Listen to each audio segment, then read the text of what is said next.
तो चलिए, जैसा कि आपको पता है कि डी एंड एफ ब्लॉक को स्टार्ट करना है, तो चलिए शुरू करते हैं।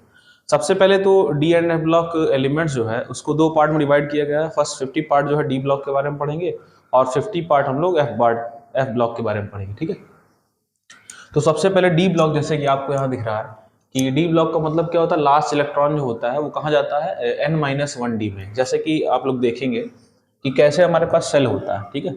सेल अगर आप देखेंगे, कोई भी सेल अगर हम बात करें, जैसे मान लीजिए कि ये हमारा न्यूक्लियस है, ठीक, ये न्यूक्लियस है, ये फर्स्ट एनर्जी सेल, उसके बाद ये सेकेंड, फिर ये थर्ड, इसके बाद ये फोर्थ। टोटल मिलाकर हमारे पास 4 अलग अलग एनर्जी सेल होते हैं, जिनका नाम हम लोग क्या लिखते हैं, KLMN। क्या लिखते हैं, KLMN। जैसे कि ये हमारा क्या हो जाएगा, K सेल, इसको बोलते हैं K। ये क्या है, L है, ठीक, ये M है और ये क्या है, N है, ठीक। इन सब के नाम से आप लोग बहुत अच्छे से परिचित हैं।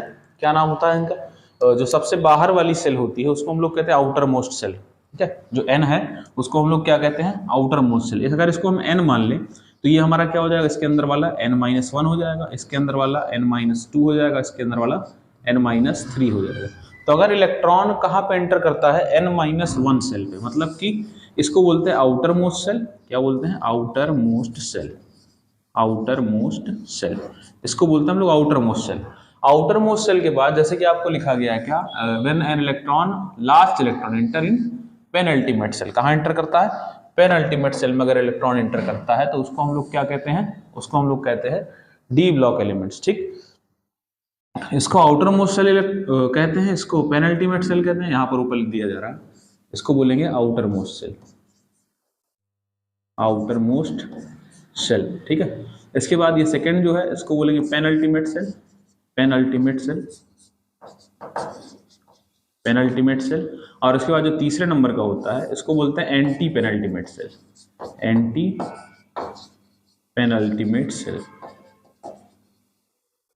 एंटी पेनल्टीमेट सेल, ठीक है। और जो लास्ट सबसे अंदर वाली सेल है उसको हम लोग क्या बोलते हैं, इसको बोलते हैं innermost shell, innermost cell.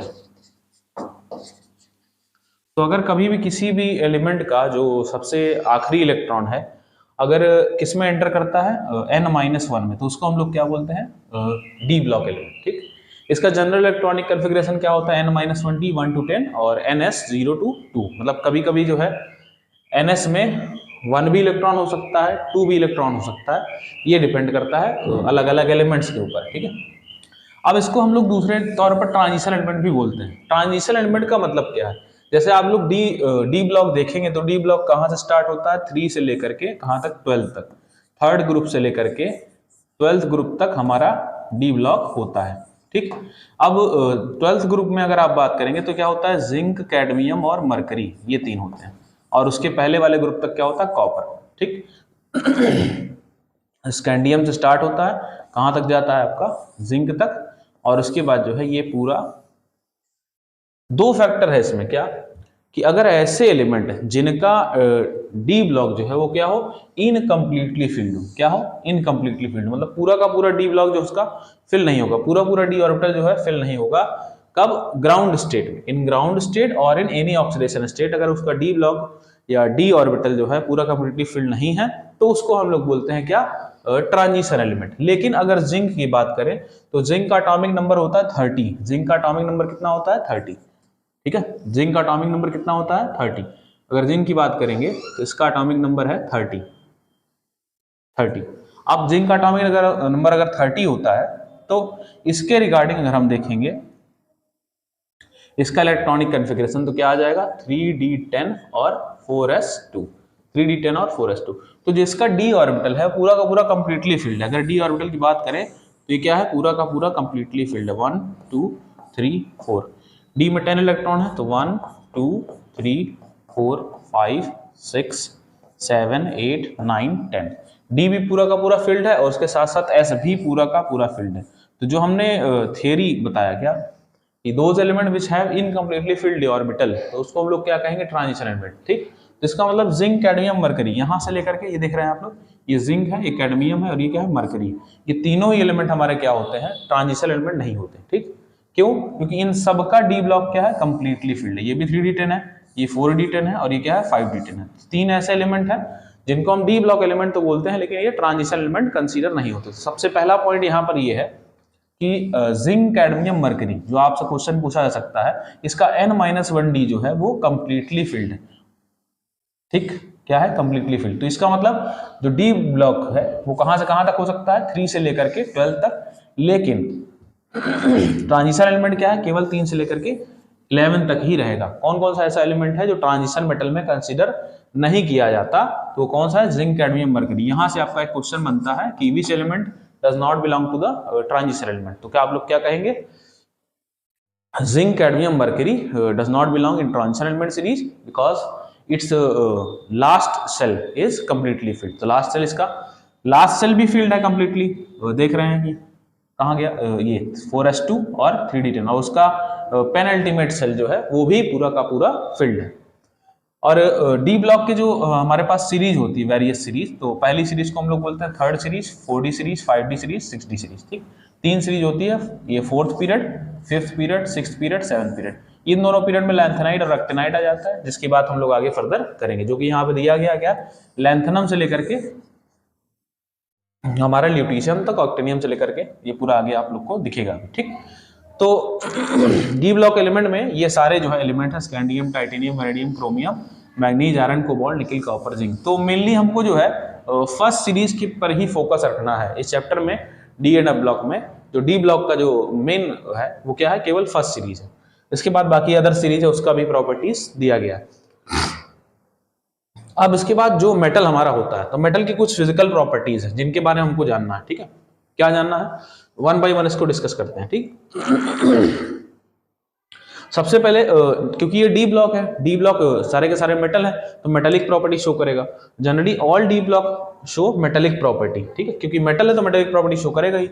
और मेटल की जो प्रॉपर्टीज होती है वो कौन कौन सी होती है? मेटल का टेंसाइल स्ट्रेंथ हाई होता है, मेटल डक्टाइल होता है, मैलिएबल होता है। डक्टाइलिटी और मैलिएबिलिटी इसके बारे में पता ही है आपको।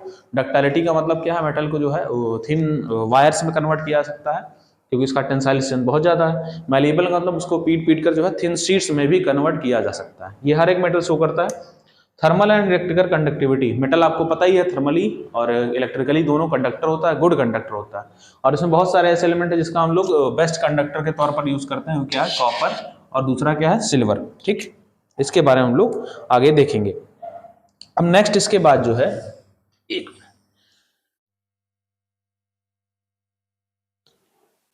नेक्स्ट इसके बाद जो है सिल्वर भी हमारा क्या होता है? गुड कंडक्टर होता है। गोल्ड, अब ये दोनों कॉस्टली बहुत ज्यादा होते हैं इसलिए इसका यूज नहीं करते।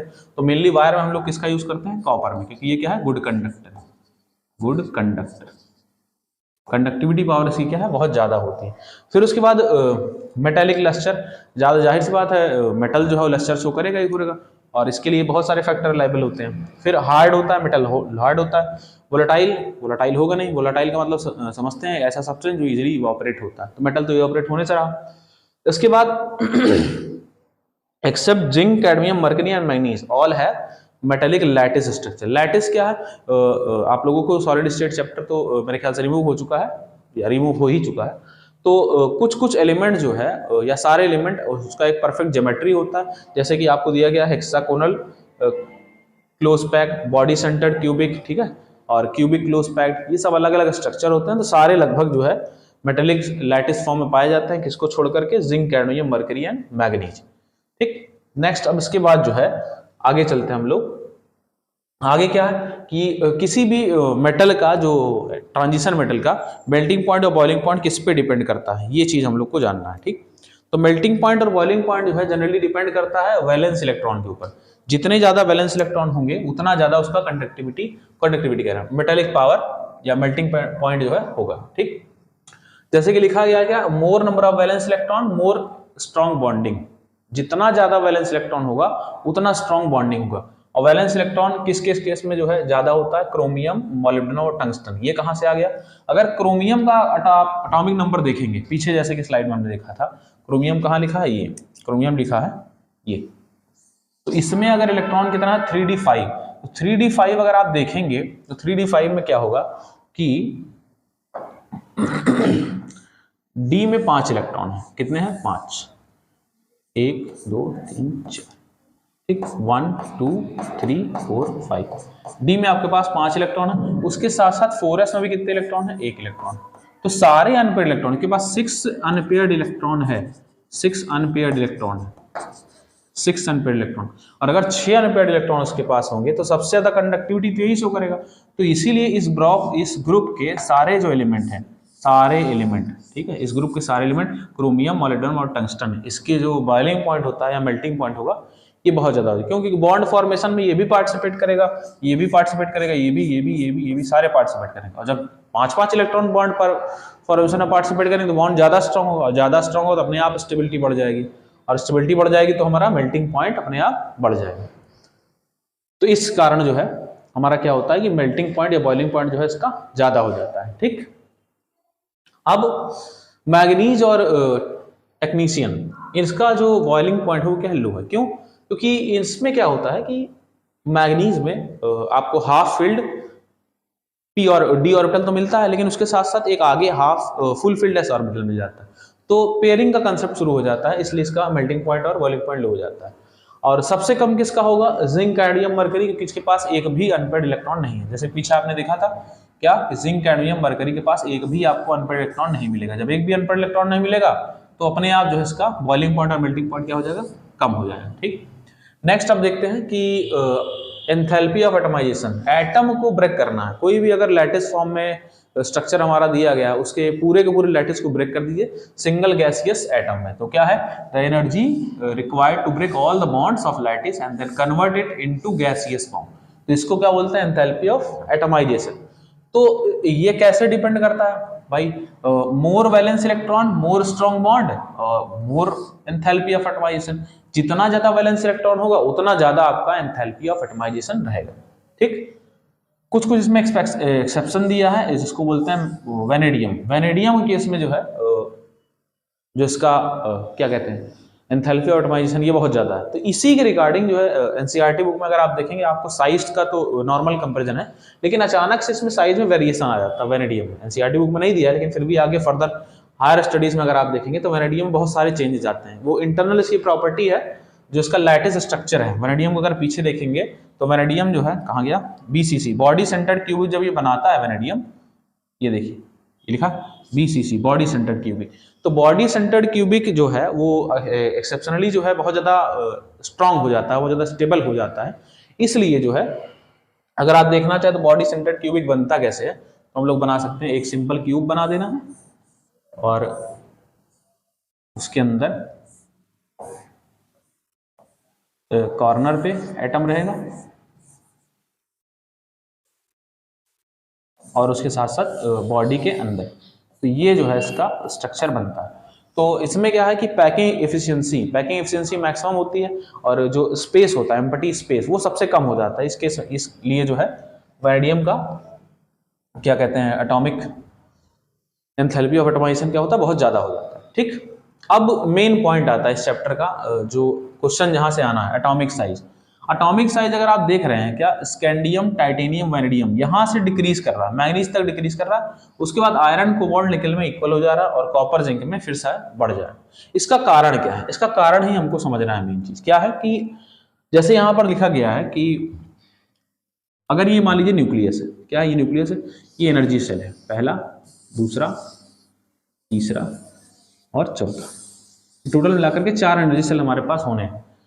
इलेक्ट्रॉन कहां पर जाएगा इसका? डी ब्लॉक का पेनल्टीमेट सेल में, ये बताइए इलेक्ट्रॉन कहां जाएगा? पेनल्टीमेट सेल में, n-1 डी में, n-1 डी में, यहां पर इलेक्ट्रॉन जाना है। अब आप देख रहे हैं क्या कि Z इफेक्टिव का मतलब क्या है? Z इफेक्टिव का मतलब होता है effective nuclear charge. Z effective का मतलब होता है effective nuclear charge, effective nuclear charge. अब ये इफेक्टिव न्यूक्लियर चार्ज क्या है? इलेक्ट्रॉन और प्रोटॉन का कलेक्टिव नंबर। जैसे जैसे इलेक्ट्रॉन बढ़ता है वैसे वैसे प्रोटॉन भी बढ़ता है, तो इसको हम लोग कहते हैं इफेक्टिव न्यूक्लियर चार्ज। अगर आप देखेंगे कि कैसे फोर्स ऑफ अट्रैक्शन न्यूक्लियस के बीच में, इलेक्ट्रॉन के बीच में बढ़ता जाता है, तो एक सिंपल सा प्रोसेस है, फोर्स लगता है 2 चार्ज के बीच में, F=1/4πε0 Q1 Q2/r², ये सिंपल सा फोर्स है हमारे पास। अब ये Q1 Q2 Q1 को अगर हम कहते हैं कि ये इलेक्ट्रॉन है, मतलब माइनस चार्ज, और Q2 क्या कहते हैं, मतलब प्रोटॉन है प्लस चार्ज। तो इलेक्ट्रॉन हमारा ये है माइनस चार्ज और न्यूक्लियस हमारा ये है प्लस चार्ज। तो इसके बीच में फोर्स ऑफ अट्रैक्शन लगता है। अब फोर्स ऑफ अट्रैक्शन लगेगा कैसे? Force directly proportional to charge.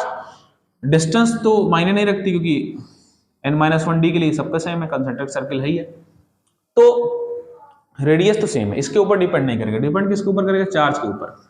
लेकिन चार्ज तो जाहिर सी बात है, अगर स्कैंडियम की बात करें तो स्कैंडियम हमारे पास कितने एटॉमिक नंबर 21 होता है, फिर यहाँ 22 हो जाता है, 23, 24, 25, 26 और लास्ट में जाकर के जो है हमारा क्या हो जाता है 30। तो एटॉमिक नंबर तो बढ़ ही रहा है। तो एटॉमिक नंबर बढ़ेगा तो नंबर ऑफ इलेक्ट्रॉन्स बढ़ेगा, नंबर ऑफ प्रोटॉन बढ़ेगा, तो इफेक्टिव न्यूक्लियर चार्ज तो बढ़ना ही बढ़ना है। लेकिन एक चीज ध्यान रखिए क्या, कि जब इफेक्टिव न्यूक्लियर चार्ज बढ़ता है, इफेक्टिव न्यूक्लियर चार्ज जब बढ़ता है उस केस में क्या होता है कि उस केस में क्या होता है, जैसे मान लीजिए यहां पर इलेक्ट्रॉन है, ठीक, एक इलेक्ट्रॉन बढ़ा, एक हो गया, फिर डी में मैक्सिमम कितने हो सकते हैं? 10 हो सकते हैं, 1 2 3 4 5। तो आप देख रहे हैं जैसे जैसे इलेक्ट्रॉन बढ़ रहा है, कहां तक? यहां पर डी में 1 इलेक्ट्रॉन आया, यहां पर डी में 2 इलेक्ट्रॉन आया, फिर 3 आया, फिर 4 आया, फिर 4 आया, फिर 5 आया। 5 तक आने में कोई दिक्कत नहीं, क्योंकि पांचवा इलेक्ट्रॉन जब आता है तो इसको स्टेबिलिटी देता है, जिसको हम लोग बोलते हैं हाफ फील्ड स्टेबिलिटी। क्या बोलते हैं? Half field stability. और जब हाफ फील्ड स्टेबल हो जाएगा, ये पता है मैग्नीशियम क्या होता है? Half field. क्रोमियम भी होता है, क्रोमियम ज्यादा स्टेबल होता है, मैग्नीज थोड़ा कम होता है। तो जैसे ही आपका हाफ फील्ड तक रीच हुआ, इसके बाद ये जैसे ही एक इलेक्ट्रॉन बढ़ता है तो हाफ फील्ड कंसेप्ट यहां तक समाप्त हो जाता है। तो 5 इलेक्ट्रॉन यहां पर एंटर करे। अब जैसे ही 6th इलेक्ट्रॉन एंटर करेगा, 6th इलेक्ट्रॉन जब एंटर करेगा तो 6th इलेक्ट्रॉन वो रिपल्सन स्टार्ट कर देगा। किसमें? इस इलेक्ट्रॉन और इस इलेक्ट्रॉन में। यहां पर क्या होगा? रिपल्सन स्टार्ट हो जाएगा, ठीक। तो जैसे जैसे इलेक्ट्रॉन हम लोग एंटर कराएंगे कहां पर? इसके बाद ये फर्स्ट इलेक्ट्रॉन था, ये सेकंड था, ये थर्ड था, ये फोर्थ और ये फिफ्थ। 5वें इलेक्ट्रॉन तक तो कोई दिक्कत नहीं। 5 इलेक्ट्रॉन तक आपका क्या है, साइज जो है वो डिक्रीज करता है। क्यों? क्योंकि इफेक्टिव न्यूक्लियर चार्ज मतलब फोर्स ऑफ अट्रैक्शन जो है ये इंक्रीज करता है। लेकिन जैसे ही हम 5 के बाद आगे बढ़ते हैं यहां पर, तो इफेक्टिव न्यूक्लियर चार्ज और स्क्रीनिंग इफेक्ट। अब ये स्क्रीनिंग इफेक्ट क्या है? स्क्रीनिंग इफेक्ट हम लोग यहां समझते हैं, ठीक है। What is screening effect? Screening effect, screening effect का मतलब है कि रिपल्सन। क्या है? रिपल्सन किसके बीच में? डी और डी इलेक्ट्रॉन का repulsion, repulsion between D electrons, ठीक है। डी इलेक्ट्रॉन जो है वो खुद किसको रिपल करता हुआ था? अच्छा, एक चीज ये भी जान लीजिए कि एस में 2 इलेक्ट्रॉन तो परमानेंटली प्रेजेंट है हमारे पास। एस में जो 2 इलेक्ट्रॉन है, यहां पर एक इलेक्ट्रॉन यहां मान लीजिए प्रेजेंट है और एक इलेक्ट्रॉन मान लीजिए यहां प्रेजेंट है। तो ये जो डी इलेक्ट्रॉन है ये आपस में भी रिपल कर रहा है, प्लस उसके साथ साथ इस एस को भी रिपल कर रहा है। और जब एस को रिपल कर रहा है तो एस कहां जाना चाहेगा? बाहर जाना चाहेगा। और जब बाहर जाना चाहेगा तो साइज अपने आप जो है बढ़ जाएगा। क्यों? क्योंकि डी इलेक्ट्रॉन आपस में भी रिपल कर रहे हैं, प्लस उसके साथ एस को भी रिपल कर रहा है। अभी तक क्या हो रहा था? डी इलेक्ट्रॉन अट्रैक्ट हो रहे थे, किसी कारण? न्यूक्लियस के कारण। न्यूक्लियस क्या कर रहा था? इन सबको अट्रैक्ट कर रहा था। अगर यहां पर हम एक चीज देखें, क्या कि ये जो इलेक्ट्रॉन है ये अट्रैक्ट हो रहा है, ये इलेक्ट्रॉन क्या हो रहा है? अट्रैक्ट हो रहा है, ये इलेक्ट्रॉन क्या हो रहा है? अट्रैक्ट हो रहा है, ये अट्रैक्ट हो रहा है, ये भी अट्रैक्ट हो रहा है। ये चारों इलेक्ट्रॉन जो है, पांचों इलेक्ट्रॉन क्या हो रहा है? अट्रैक्ट हो रहा है न्यूक्लियस से। लेकिन जैसे ही 6th इलेक्ट्रॉन आता है ये अट्रैक्ट थोड़ा कम होता है। क्या होता है? अट्रैक्ट थोड़ा कम होता है। लेकिन उसके साथ साथ क्या होता है? ये रिपल भी होता है। क्या होता है? रिपल भी होता है। जैसे कि आप देख रहे हैं कि इफेक्टिव न्यूक्लियर चार्ज मतलब अट्रैक्शन और स्क्रीनिंग इफेक्ट मतलब रिपल्सन, दोनों बराबर हो जा रहा है। तो जब effective nuclear charge screening effect दोनों बराबर हो जाता है, इसी कारण क्या होता है कि साइज भी हमारा क्या होता है? इक्वल हो जा रहा है। साइज भी आयरन, कोबाल्ट, निकल तक क्या हो रहा है? इक्वल हो जा रहा है। लेकिन अब ऐसा थोड़ी कि जो है हमेशा आपका जो है इफेक्टिव न्यूक्लियर चार्ज इतना कैपेबल होगा। अब धीरे धीरे जैसे जैसे इलेक्ट्रॉन बढ़ते जाएंगे वैसे वैसे क्या होगा? इफेक्टिव न्यूक्लियर चार्ज का जो कंटेंट है वो कम होता जाएगा। अब रिपल्सन ज्यादा बढ़ेगा। 6th इलेक्ट्रॉन है, ये मान लीजिए 7th इलेक्ट्रॉन आ गया, फिर ये 8th इलेक्ट्रॉन आ गया, फिर ये 9th इलेक्ट्रॉन आ गया, फिर ये 10 इलेक्ट्रॉन आ गया। 10 तक के इलेक्ट्रॉन जैसे ही जाएगा, ये 5th है, और उसके बाद जैसे ही आगे हम बढ़े 6th पर, इस पे 6th पे आए, फिर 7th पे आए, फिर 8th पे आए, फिर 9th पे आए, फिर मान लीजिए कि जो है हमारा किस पे आ गया, ये 10th पे आ गया, 10th इलेक्ट्रॉन। तो 10th इलेक्ट्रॉन पर जाने पर इतना ज्यादा रिपल्सन हो जाता है किसके बीच में, इलेक्ट्रॉन इलेक्ट्रॉन के बीच में, इन सबके बीच में भी रिपल्सन होगा। देखिए इसके और इसके बीच में भी रिपल्सन होना, इन सबके बीच में भी रिपल्सन होना, और इसका और एस से भी रिपल्सन हो रहा है। तो सबसे रिपल्सन जब इतना इलेक्ट्रॉन करेगा तो इसको चांसेस जाने कहाँ है, बाहर, और जब ये बाहर जाएगा तो साइज अपने आप क्या हो जाएगी, बढ़ जाएगी। तो ये फंडा होता है हमारा क्या, इफेक्टिव न्यूक्लियर चार्ज का। यहाँ पर इफेक्टिव न्यूक्लियर चार्ज सबसे ज्यादा है, यहाँ पर स्क्रीनिंग इफेक्ट सबसे कम है।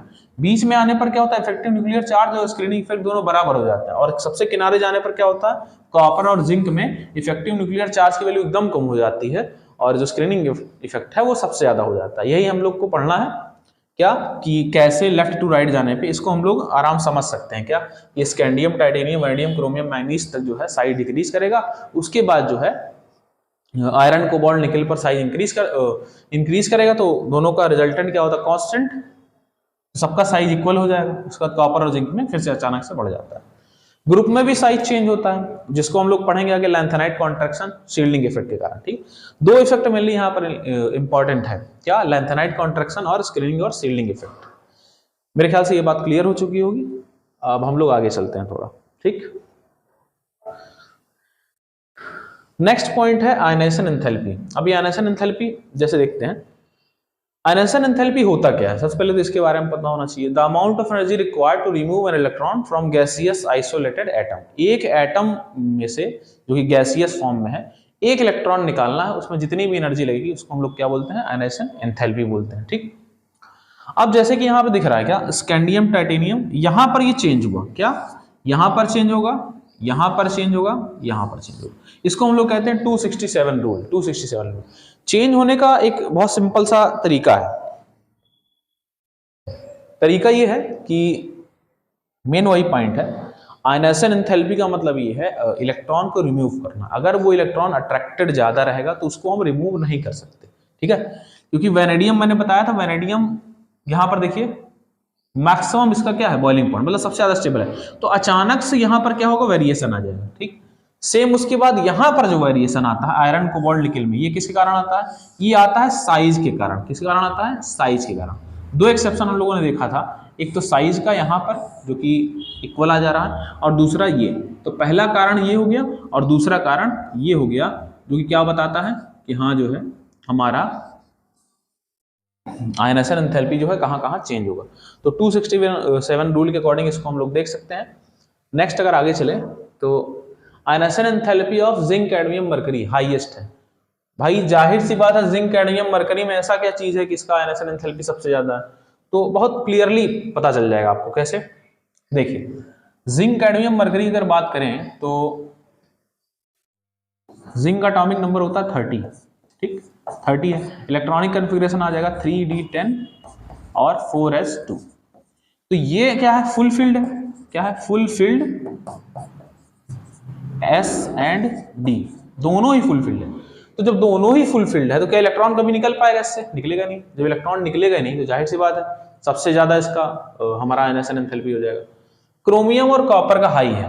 क्यों, क्रोमियम की अगर बात करें तो क्रोमियम और कॉपर आपको पता है एक्सेप्शनल जो है इलेक्ट्रॉनिक कन्फिग्रेशन शो करता है। कैसे, क्रोमियम का एटॉमिक नंबर होता है 24, तो इसका जो मेन इलेक्ट्रॉनिक कन्फिग्रेशन है वो 3d5 और 4s1 हो जाता है। ठीक, और कॉपर क्या है 3d10 और 4s1 ये हो जाता है। ठीक, कॉपर का एटॉमिक नंबर कितना होता है 29। अगर आप देखेंगे दोनों में ही जो है वैल्यूज चेंज होती हैं। कैसे, अगर देखा जाए ये हाफ फील्ड है। क्या है ये, half field D orbital. D orbital क्या हमारा हाफ फील्ड है, यहाँ पर क्या है डी ऑर्बिटल, यहाँ पर फुल फील्ड है। तो स्टेबिलिटी दोनों जगह ही मिल रही है। तो जब दोनों जगह फिर भी यहाँ पर एक इलेक्ट्रॉन जो है वो अनपेयर्ड है। ठीक है, ये हाफ फील्ड है और ये क्या है full field and half field. तो यहाँ पर आपको फुल फील्ड मिल रहा है, तो इस इलेक्ट्रॉन को निकालने में थोड़ी बहुत एनर्जी तो लगेगी, लेकिन उसके बाद इलेक्ट्रॉन निकालना बहुत मुश्किल है। ठीक, तो इसीलिए जो है क्रोमियम और कॉपर का जो है आयनाइजेशन एंथैल्पी क्या होता है, काफी ज्यादा होता है। Next, ionization enthalpy of third of manganese. जैसे कि पता ही है एक इलेक्ट्रॉन निकालने में बहुत कम एनर्जी लगेगी, लेकिन यहाँ पर इलेक्ट्रॉन निकालना क्या बहुत मुश्किल है, क्योंकि ये क्या आ गया, ये हाफ फील्ड आ गया, ये जो है हाफ फील्ड आ गया, और ये क्या आ जाएगा हमारा फुल फील्ड आ जाएगा। फुल फील्ड आ जाएगा। उसके बाद कह रहा है कि third ionisation enthalpy of manganese is high. Manganese का एटॉमिक नंबर पता ही है कितना होता है? मैंगनीज का एटॉमिक नंबर होता है 25 और 25 के लिए 3d5 4s2। तो पहला इलेक्ट्रॉन निकालेंगे बहुत आसानी से निकल जाएगा, दूसरा इलेक्ट्रॉन निकालेंगे और आसानी निकल जाएगा, लेकिन तीसरा नहीं निकलने वाला क्योंकि फिर से यहाँ पर क्या आ जाएगा, सेम कंसेप्ट हाफ फील्ड। तो हाफ फील्ड जैसे ही स्टेबिलिटी आती है तो इलेक्ट्रॉन निकालना बहुत ज्यादा मुश्किल हो जाता है। तो जाहिर सी बात अपने आप इसका आयनेशन एंथैल्पी क्या होगा, चेंज जाएगा। कुछ एक्सेप्शनल वैल्यूज हैं कैसे ग्रुप में चेंज होता है। सबसे ज्यादा 3D का है, उसके बाद 4D का, फिर 5D का। ये ग्रुप 3 के लिए, ठीक है। हर एक ग्रुप के लिए अलग अलग वैल्यू है, इसको आप डायरेक्ट लर्न कर लीजिए क्योंकि फर्दर कंसेप्ट इसका डिस्कस करना इतना समय तो है नहीं अब। तो ग्रुप 3 में 3 4 5 होता है, 4 5 6 10 में जो है 5 4 3 होता है, और 7 8 9 11 12 में हमारा 5 3 4 होता है। इसको आप लर्न कर लेंगे डायरेक्टली। अब आते हैं किसके ऊपर, ऑक्सीडेशन स्टेट के ऊपर। ऑक्सीडेशन स्टेट ये तो जाहिर सी बात है डी ब्लॉक एलिमेंट के लिए ये पहला ही पॉइंट होता है कि जितने भी डी ब्लॉक एलिमेंट है सब जो है वेरिएबल ऑक्सीडेशन स्टेट शो करते हैं। तो all D block elements show variable oxidation state except group 3 and group 12। Group 3 chromium होता है, सॉरी क्रोमियम कह रहे हैं, स्कैंडियम एक ही ऑक्सीडेशन स्टेट है, और ग्रुप 12 हमारा इसके भी एक ही ऑक्सीडेशन स्टेट है। तो ये दोनों वेरिएबल ऑक्सीडेशन स्टेट शो नहीं करते। कौन कौन से? स्कैंडियम और जिंक। इसके बाद बाकी सारे एलिमेंट जो है से टाइटेनियम है 2 3 4, वैनेडियम 2 3 4 5, क्रोमियम 2 3 4 5 6, ठीक है। मैग्नीज 2 से लेकर के 7 तक, आयरन जो है 2 से 5 नहीं शो करता, उसके बाद 6 तो शो करता ही है, ठीक है। कोबाल्ट 2 3 5 2 3 4, निकल 2 3 4, कॉपर 1 2, क्यूप्रस क्यूप्रिक के फॉर्म में, और जो है जिंक भी हमारा ऑक्सीडेशन स्टेट शो करता है। अब सबसे ज्यादा ऑक्सीडेशन स्टेट शो करने वाला कौन सा एलिमेंट है? सबसे ज्यादा ऑक्सीडेशन स्टेट शो करने वाला एलिमेंट है मैग्नीज, ठीक है। कौन? मैग्नीज। कितनी शो करता है? +2 से लेकर के +7 तक, +2 से लेकर के +7 तक। Low oxidation state is found with pi acceptor ligand. ये आप लोग अभी फर्दर आगे कोऑर्डिनेशन कंपाउंड में पढ़ेंगे कि यहाँ पर कार्बोनिल जो कंपाउंड होता है उसका बॉन्डिंग का नेचर कुछ दूसरे टाइप का होता है, तो हम लोग इसको आगे के पॉइंट में डिस्कस करेंगे। Element with D0 D5 and D10 configuration are more stable. क्यों? D0 है, कोई भी इलेक्ट्रॉन नहीं है, उसके पहले वैकेंट कह रहे हैं फुल फील्ड p ऑर्बिटल का स्टेबिलिटी देगा। D5 आपको पता ही है हाफ फील्ड d ऑर्बिटल का स्टेबिलिटी दे रहा है, D10 full field d orbital का स्टेबिलिटी दे रहा है। तो इसका मतलब इस कॉन्फ़िगरेशन पे जितने भी एलिमेंट आएंगे वो चाहे आयनिक फॉर्म में हो चाहे एलिमेंटल फॉर्म में हो, उसकी स्टेबिलिटी क्या होगी? ज्यादा होगी, ठीक। फिर उसके बाद कह रहा है कि highest oxidation state in the entire D block is +8। सबसे ज्यादा ऑक्सीडेशन स्टेट कौन शो करता है? +8, रदरफोर्डियम और ऑस्मियम। ऑस्मियम क्या बनाता है? सल्फेट, OSO4, ठीक है। अब इसके बाद जो नेक्स्ट है पॉइंट उसको हम लोग डिस्कस करते हैं। नेक्स्ट पॉइंट ये है कि M2+2M स्टैंडर्ड इलेक्ट्रोड पोटेंशियल, मतलब कि इसका हम लोग को E0 वैल्यू निकालना है। E0 वैल्यू आप लोग जान ही रहे कहां से निकलता है, इलेक्ट्रोकेमिस्ट्री आपने पढ़ाई है। अब एक पॉइंट लिखा है E0 value will be more negative if M+2 is stable. अब M+2 स्टेबल कब होगा? जब इसके ऊपर क्या आ जाएगा? स्टेबिलिटी। कौन सी स्टेबिलिटी? कोई भी स्टेबिलिटी आ सकती है जो कि हमको यहां बताई गई है, D5 D0 या D10। अब E0 value of manganese, nickel and zinc are more negative. क्यों? मैंने जस्ट बताया अभी कि अगर किसी का भी D0 D5 या D10 मिलता है तो उसकी स्टेबिलिटी क्या होती है? ज्यादा होती है, अपने आप ज्यादा हो जाएगी। जैसे E0 value of manganese D5 मिल रहा है, electronic configuration half filled orbital stable हो जाएगा। निकल इसका जो है हाइड्रेशन एंथैल्पी बहुत ज्यादा होता है, इस कारण इसका E0 वैल्यू हमको ज्यादा दिख रहा है। अब ये हाइड्रेशन एंथैल्पी क्या है? कोई भी आयन अगर वाटर में जाता है तो उसके आसपास वाटर होल्डिंग कैपेसिटी कह सकते हैं, जिसकी ज्यादा होगी उसका हाइड्रेशन एंथैल्पी ज्यादा होती है और उसका E0 वैल्यू अपने आप जो है वो ज्यादा हो जाएगा। अब जिंक D10 है फुल फील्ड ऑर्बिटल, तो इसका अपने आप जो है स्टेबल हो जाएगा। E0 value of copper is positive. E0 value जो है कॉपर की वो क्या पॉजिटिव है? क्यों? कि कॉपर जो है वो कभी भी किसी भी एसिड से हाइड्रोजन को लिबरेट नहीं कर सकता, वो उतना कैपेबल है नहीं। मेटल की रिएक्टिविटी सीरीज आपको पता ही है क्या होती है, आपने देखा ही है, यहां पर लिख देते हैं।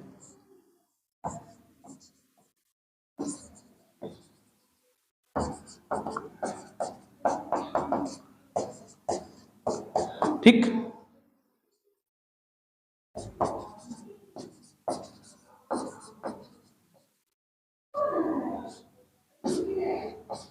प्लैटिनम, ये बन नहीं रहा है, नीचे हो गया,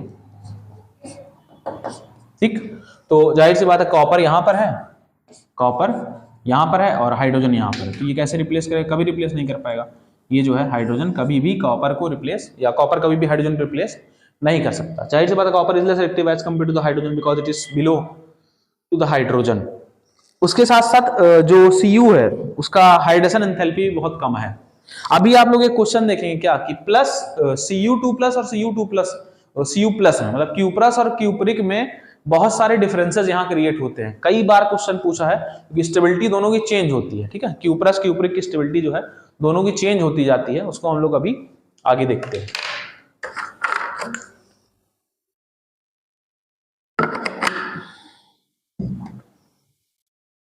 अब नेक्स्ट स्लाइड जो है M+3 टू M+2। अच्छा, +3 चार्ज से +2 चार्ज मतलब डिक्रीज इन ऑक्सीडेशन स्टेट, और डिक्रीज इन ऑक्सीडेशन स्टेट क्या होता है हमारा रिडक्शन। तो कैसे ये रिडक्शन स्टेबलाइज हो रहा है कि नहीं हो रहा, जैसे स्कैंडियम +2 है, स्कैंडियम +2 से अगर स्कैंडियम +3 जा रहा है तो क्या कह रहा है, हाई नेगेटिव मतलब लो वैल्यू। स्कैंडियम का अगर हम एटॉमिक नंबर देखें तो कितना होता है 21 होता है, और 21 का अगर इलेक्ट्रॉनिक कॉन्फ़िगरेशन देखेंगे तो क्या दिखेगा हमको 21 का आएगा 3d1 और 4s2, ये है स्कैंडियम का। अगर यही हम स्कैंडियम +2 ले जाएं तो स्कैंडियम +2 क्या हो जाएगा 3d1 एंड 4s0। अब अगर स्कैंडियम +2 ज्यादा स्टेबल है कि स्कैंडियम +3 ज्यादा स्टेबल है, स्कैंडियम +3 की बात करेंगे तो क्या हो जाएगा 3d0 और 4s0। अभी जस्ट मैंने बताया था कौन सा आयन ज्यादा स्टेबलाइज होता है, जिसके पास इलेक्ट्रॉनिक कॉन्फ़िगरेशन 3d0 हो जाए या फिर d5 हो जाए या फिर d10 हो जाए। तो यहाँ पर d1 है और यहाँ पर d0 है, तो इसमें स्कैंडियम 3+ ज्यादा स्टेबल है एज कम्पेयर टू स्कैंडियम 2+। तो जो ज्यादा स्टेबल है यहाँ पे लिखा गया है क्या, scandium +3 more stable as compare to scandium +2, क्योंकि इसका वैल्यू अपने आप क्या हो जाएगा ज्यादा नेगेटिव हो जाएगा। जितना ज्यादा नेगेटिविटी उतना ज्यादा स्टेबिलिटी यहाँ पर। और जिंक है, जिंक +2 d10 बनाता है, d10 पता ही है फुल फील्ड, और जिंक +3 क्या हो जाएगा d9 हो जाएगा। तो जाहिर सी बात है इधर से इधर जाएगा, बिल्कुल नहीं जाएगा, इसलिए इसका E0 वैल्यू क्या हो जाएगा पॉजिटिव हो जाएगा, ठीक। फिर मैग्नीज +2 d5 कॉन्फ़िगरेशन है, स्टेबिलिटी है, और मैग्नीशियम +3 d4 हो जाएगा, कभी G1 में नहीं जाएगा, तो इसका मतलब ये भी पॉजिटिव, ये भी अनस्टेबल। Fe+2 आयरन का एटॉमिक नंबर होता है 26, ठीक है, आयरन का एटॉमिक नंबर कितना होता है 26, तो 26 का मतलब क्या हो जाएगा 3d6, ठीक है, 3d6 और 4s2, ठीक, 4s2, 3d6 और 4s2। तो +2 बनने का मतलब है ये इलेक्ट्रॉन गया, बचा कौन सा 3d6, और 3d6 ज्यादा स्टेबल है कि d5 ज्यादा स्टेबल है, d5 ज्यादा स्टेबल है, हाफ फील्ड है, अपने आप स्टेबिलिटी हो जाएगा। तो जैसे जैसे आपको स्टेबल कंडीशन मिलती जा रही है वैसे वैसे आपको क्या होगा कि चार्ज जो है उसका वो चेंज होता जाएगा। अब नेक्स्ट पॉइंट जो है क्या कि higher oxidation state in halide and oxide. कौन कौन सा एलिमेंट है जो एक्सटेंडेड ऑक्सीडेशन स्टेट शो कर सकता है, टाइटेनियम है +4 तक शो कर सकता है, मेडियम +5, क्रोमियम +6, मैग्नीज पता ही है मैक्सिमम शो करता है, आयरन 2 कर सकता है, फेरस फेरिक ज्यादा स्टेबल है, ठीक है। उसके बाद Fe(X3), कोबाल्ट भी शो कर सकता है, निकिल, कॉपर, जिंक केवल एक ही ऑक्सीडेशन शो करता है, कॉपर जो है आपका 2 शो करता है, एक और क्यूप्रस क्यूप्रिक, ठीक। तो ओनली वेनेडियम पेंटाफ्लोराइड इज नोन, मतलब हाईएस्ट ऑक्सीडेशन स्टेट में आपको वेनेडियम पेंटाफ्लोराइड जो है वो स्टेबली आपको मिलता है, जो कि हाइड्रोलिसिस करने पे वेनेडियम ऑक्सीक्लोराइड ट्राइक्लोराइड बनाता है। कॉपर डाइक्लोराइड या CuX2 ये क्या है स्टेबल है, किस फॉर्म में, आयोडाइड फॉर्म को छोड़ करके बाकी सब में स्टेबल है, क्योंकि CuI2 जो है वो स्टेबल हो पाना बहुत मुश्किल होता है, क्योंकि कॉपर जो है वो छोटा आयन है, कॉपर जो है वो छोटा आयन है, और आयोडीन जो है बहुत बड़ा है, आयोडीन क्या है साइज बहुत बड़ा, तो एक कॉपर को एक आयोडीन होल्ड, 2 आयोडीन होल्ड कर पाना बहुत मुश्किल होता है, तो इसलिए CuI2 जो है हमारा फॉर्म नहीं होता, जबकि Cu2I2 जो है वो फॉर्म हो सकता है। अब देखो मैंने बताया था ना पिछले पॉइंट में कॉपर के लिए स्टेबिलिटी कई बार चेक की जाती है, जैसे यहाँ पे लिखा गया क्या in aqueous solution Cu+ is more stable then Cu+1। एक क्वेश्चन मेरे ख्याल से इसी साल नीट में इससे रिलेटेड आया था एमसीक्यू में कि हाइड्रेशन एंथैल्पी किसकी ज्यादा होती है, Cu2+ या Cu+ में, इसी टाइप का क्वेश्चन आया था, हाइड्रेशन एंथैल्पी था, हो सकता है शायद Cu2+ ना रहा हो, लेकिन इससे रिलेटेड क्वेश्चन था। तो Cu2+ का हाइड्रेशन एंथैल्पी क्या है बहुत ज्यादा हाई है, very high hydration energy released which compensate the second ionisation potential या आयसन एनर्जी। ये फर्दर आगे का टॉपिक है, इसको हम लोग डिस्कस करेंगे। ठीक, अब ऑक्साइड कौन कौन सा कितना कितना ऑक्साइड बना सकता है? In oxidation states, higher oxidation state oxide are more stable than fluoride, क्योंकि ऑक्सीजन ज्यादा अच्छे से बॉन्डिंग कर सकता है, डबल बॉन्ड करता है। ये दिख रहा है आपको कौन कौन सा, जिसका जितना जितना ऑक्सीडेशन स्टेट हम लोगों ने देखा था यहाँ पर, वो ऑक्साइड यहाँ पर पीछे वो ऑक्साइड वो बना सकता है। ठीक, नेक्स्ट जो है मैग्नेटिक प्रॉपर्टी, तीन टाइप का मैग्नेटिक प्रॉपर्टी होता है। डायमैग्नेटिक का मतलब है पेयर्ड इलेक्ट्रॉन, पैरामैग्नेटिक का मतलब होता है अनपेयर्ड इलेक्ट्रॉन, फेरोमैग्नेटिक का मतलब मैक्सिमम बहुत ज्यादा नंबर्स में unpaired electron. Diamagnetic rippled magnetic field attract होगा नहीं, पैरामैग्नेटिक अट्रैक्ट होगा और फेरोमैग्नेटिक स्ट्रांगली अट्रैक्ट होता है। अनपेयर्ड इलेक्ट्रॉन काउंट कर लेंगे तो उससे हमारा क्या पता चल जाएगा? Magnetic movement. मैग्नेटिक मूवमेंट होता है हमारा under root n+2 where n what is n जो है वो हमारा नंबर ऑफ अनपेयर्ड इलेक्ट्रॉन है, किसी का भी हम लोग निकाल सकते हैं। मैग्नेटिक मूवमेंट का जो यूनिट होता है उसको बोर मैग्नेट्रॉन Bm। ठीक, ये आप लोगों ने पढ़ा ही होगा। अब formation of coloured ion, coloured ion का फॉर्मेशन कैसे होता है? कोई भी एलिमेंट जो है वो dd ट्रांजिशन शो करता है, मतलब लोअर एनर्जी से हायर एनर्जी। ये लोअर एनर्जी है, लोअर एनर्जी है, ये क्या हायर एनर्जी है। तो जब लोअर एनर्जी से हायर एनर्जी पर इलेक्ट्रॉन जाता है तो 10⁻⁶ सेकंड तक रहता है, फिर उसके बाद नीचे आता है, जितनी एनर्जी अब्सॉर्ब की थी उतनी एनर्जी रिलीज करेगा। हमको पता है E = क्या होता है? h new. E = क्या होता है? h nu. Energy energy of light E = Planck constant into frequency. Frequency = क्या होता है? c/λ। लैम्डा क्या है? वेवलेंथ। और वेवलेंथ जो हर एक कलर के लिए अलग अलग होता है, विबग्योर। ठीक है, विबग्योर। तो जिस कलर के लिए जो भी वेवलेंथ रिलीज होगा, जितनी एनर्जी रिलीज होगी, वैसा हम लोग को कलर दिखेगा। तो ऑक्टाहेड्रल कॉम्प्लेक्स में अलग हमको दिखता है कलर और टेट्राहेड्रल कॉम्प्लेक्सेस में अलग कलर दिखता है। अब ये ऑक्टाहेड्रल टेट्राहेड्रल क्या है? ऐसे कंपाउंड जिसके पास 4 लिगेंड होते हैं उसको टेट्राहेड्रल बोलते हैं, इसके पास 6 लिगेंड होते हैं उसको ऑक्टाहेड्रल बोलते हैं। अभी लिगेंड कहां से आ गया? ये सब आगे का कोऑर्डिनेशन कंपाउंड है, उसमें हम लोग देखेंगे। dd transition, lower energy of d orbital and higher energy of d orbital, ये दोनों के बीच में क्या होता है? ट्रांजिशन। ट्रांजिशन का मतलब इलेक्ट्रॉन यहां से यहां जाएगा फिर वापस नीचे आएगा। तो जब जाने के लिए एनर्जी अब्सॉर्ब किया था तो लौटेगा तो एनर्जी रिलीज करेगा, जब एनर्जी रिलीज करेगा तो कलर के फॉर्म में, इसीलिए हमको किसी भी डी ब्लॉक में कलर दिखाई पड़ता है। ठीक, अब electron is excited from lower energy to higher energy orbital. Lower energy से हायर एनर्जी पर जाता है, ये लोअर एनर्जी है, ये हायर एनर्जी है, तो क्या होता है? कलर हमको दिखता है।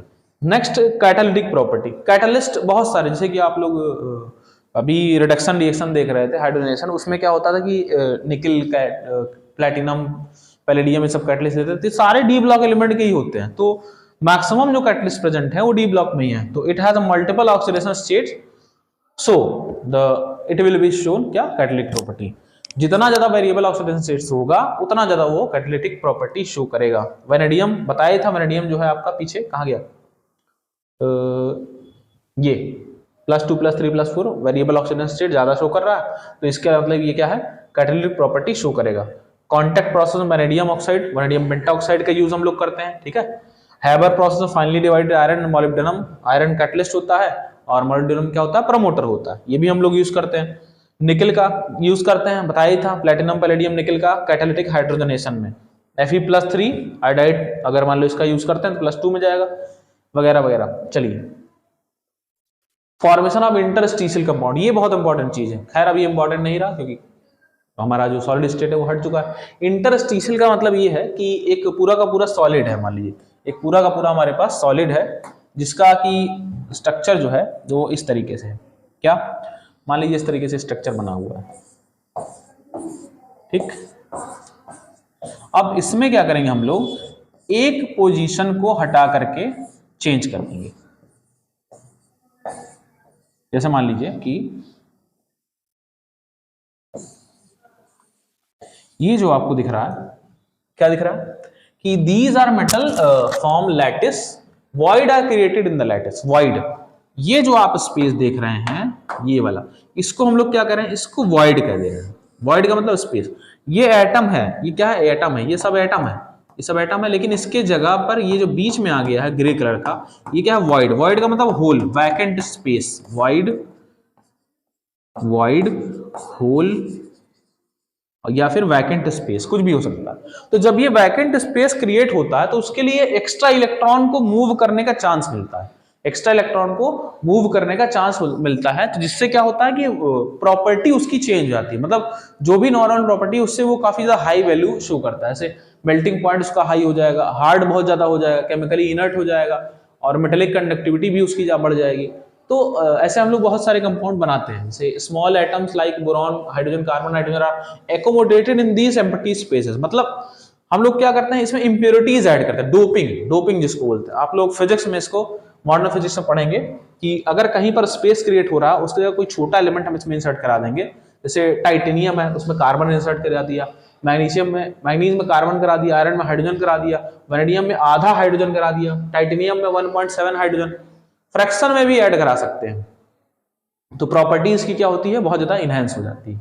अलाय फॉर्मेशन पता ही है, जब दो मेटल का होमोजेनियस मिक्सचर बनता है, सोल्यूशन बनता है, तो उसको हम लोग क्या कहते हैं, अलाय कहते हैं। जैसे ब्रास में 70 to 80% कॉपर होता है, जिंक 20 to 30% होता है, ब्रॉन्ज में 80 to 90% कॉपर, टिन जो है 10 to 20%, बेल मेटल जो जिससे बेल बनता है, ठीक है, 72 से 80% कॉपर, जिंक जो है 20 to 28%। गन मेटल, ये कुछ इंपॉर्टेंट अलॉय हैं जिसके बारे में आपसे क्वेश्चन पूछा जाता है। 10th में आप लोगों ने देखा ही था, क्या बोलते हैं, मेटल एंड नॉन मेटल में कौन सा कैसा अलॉय होता है। ऑक्साइड्स, नेक्स्ट ऑक्साइड देखते हैं।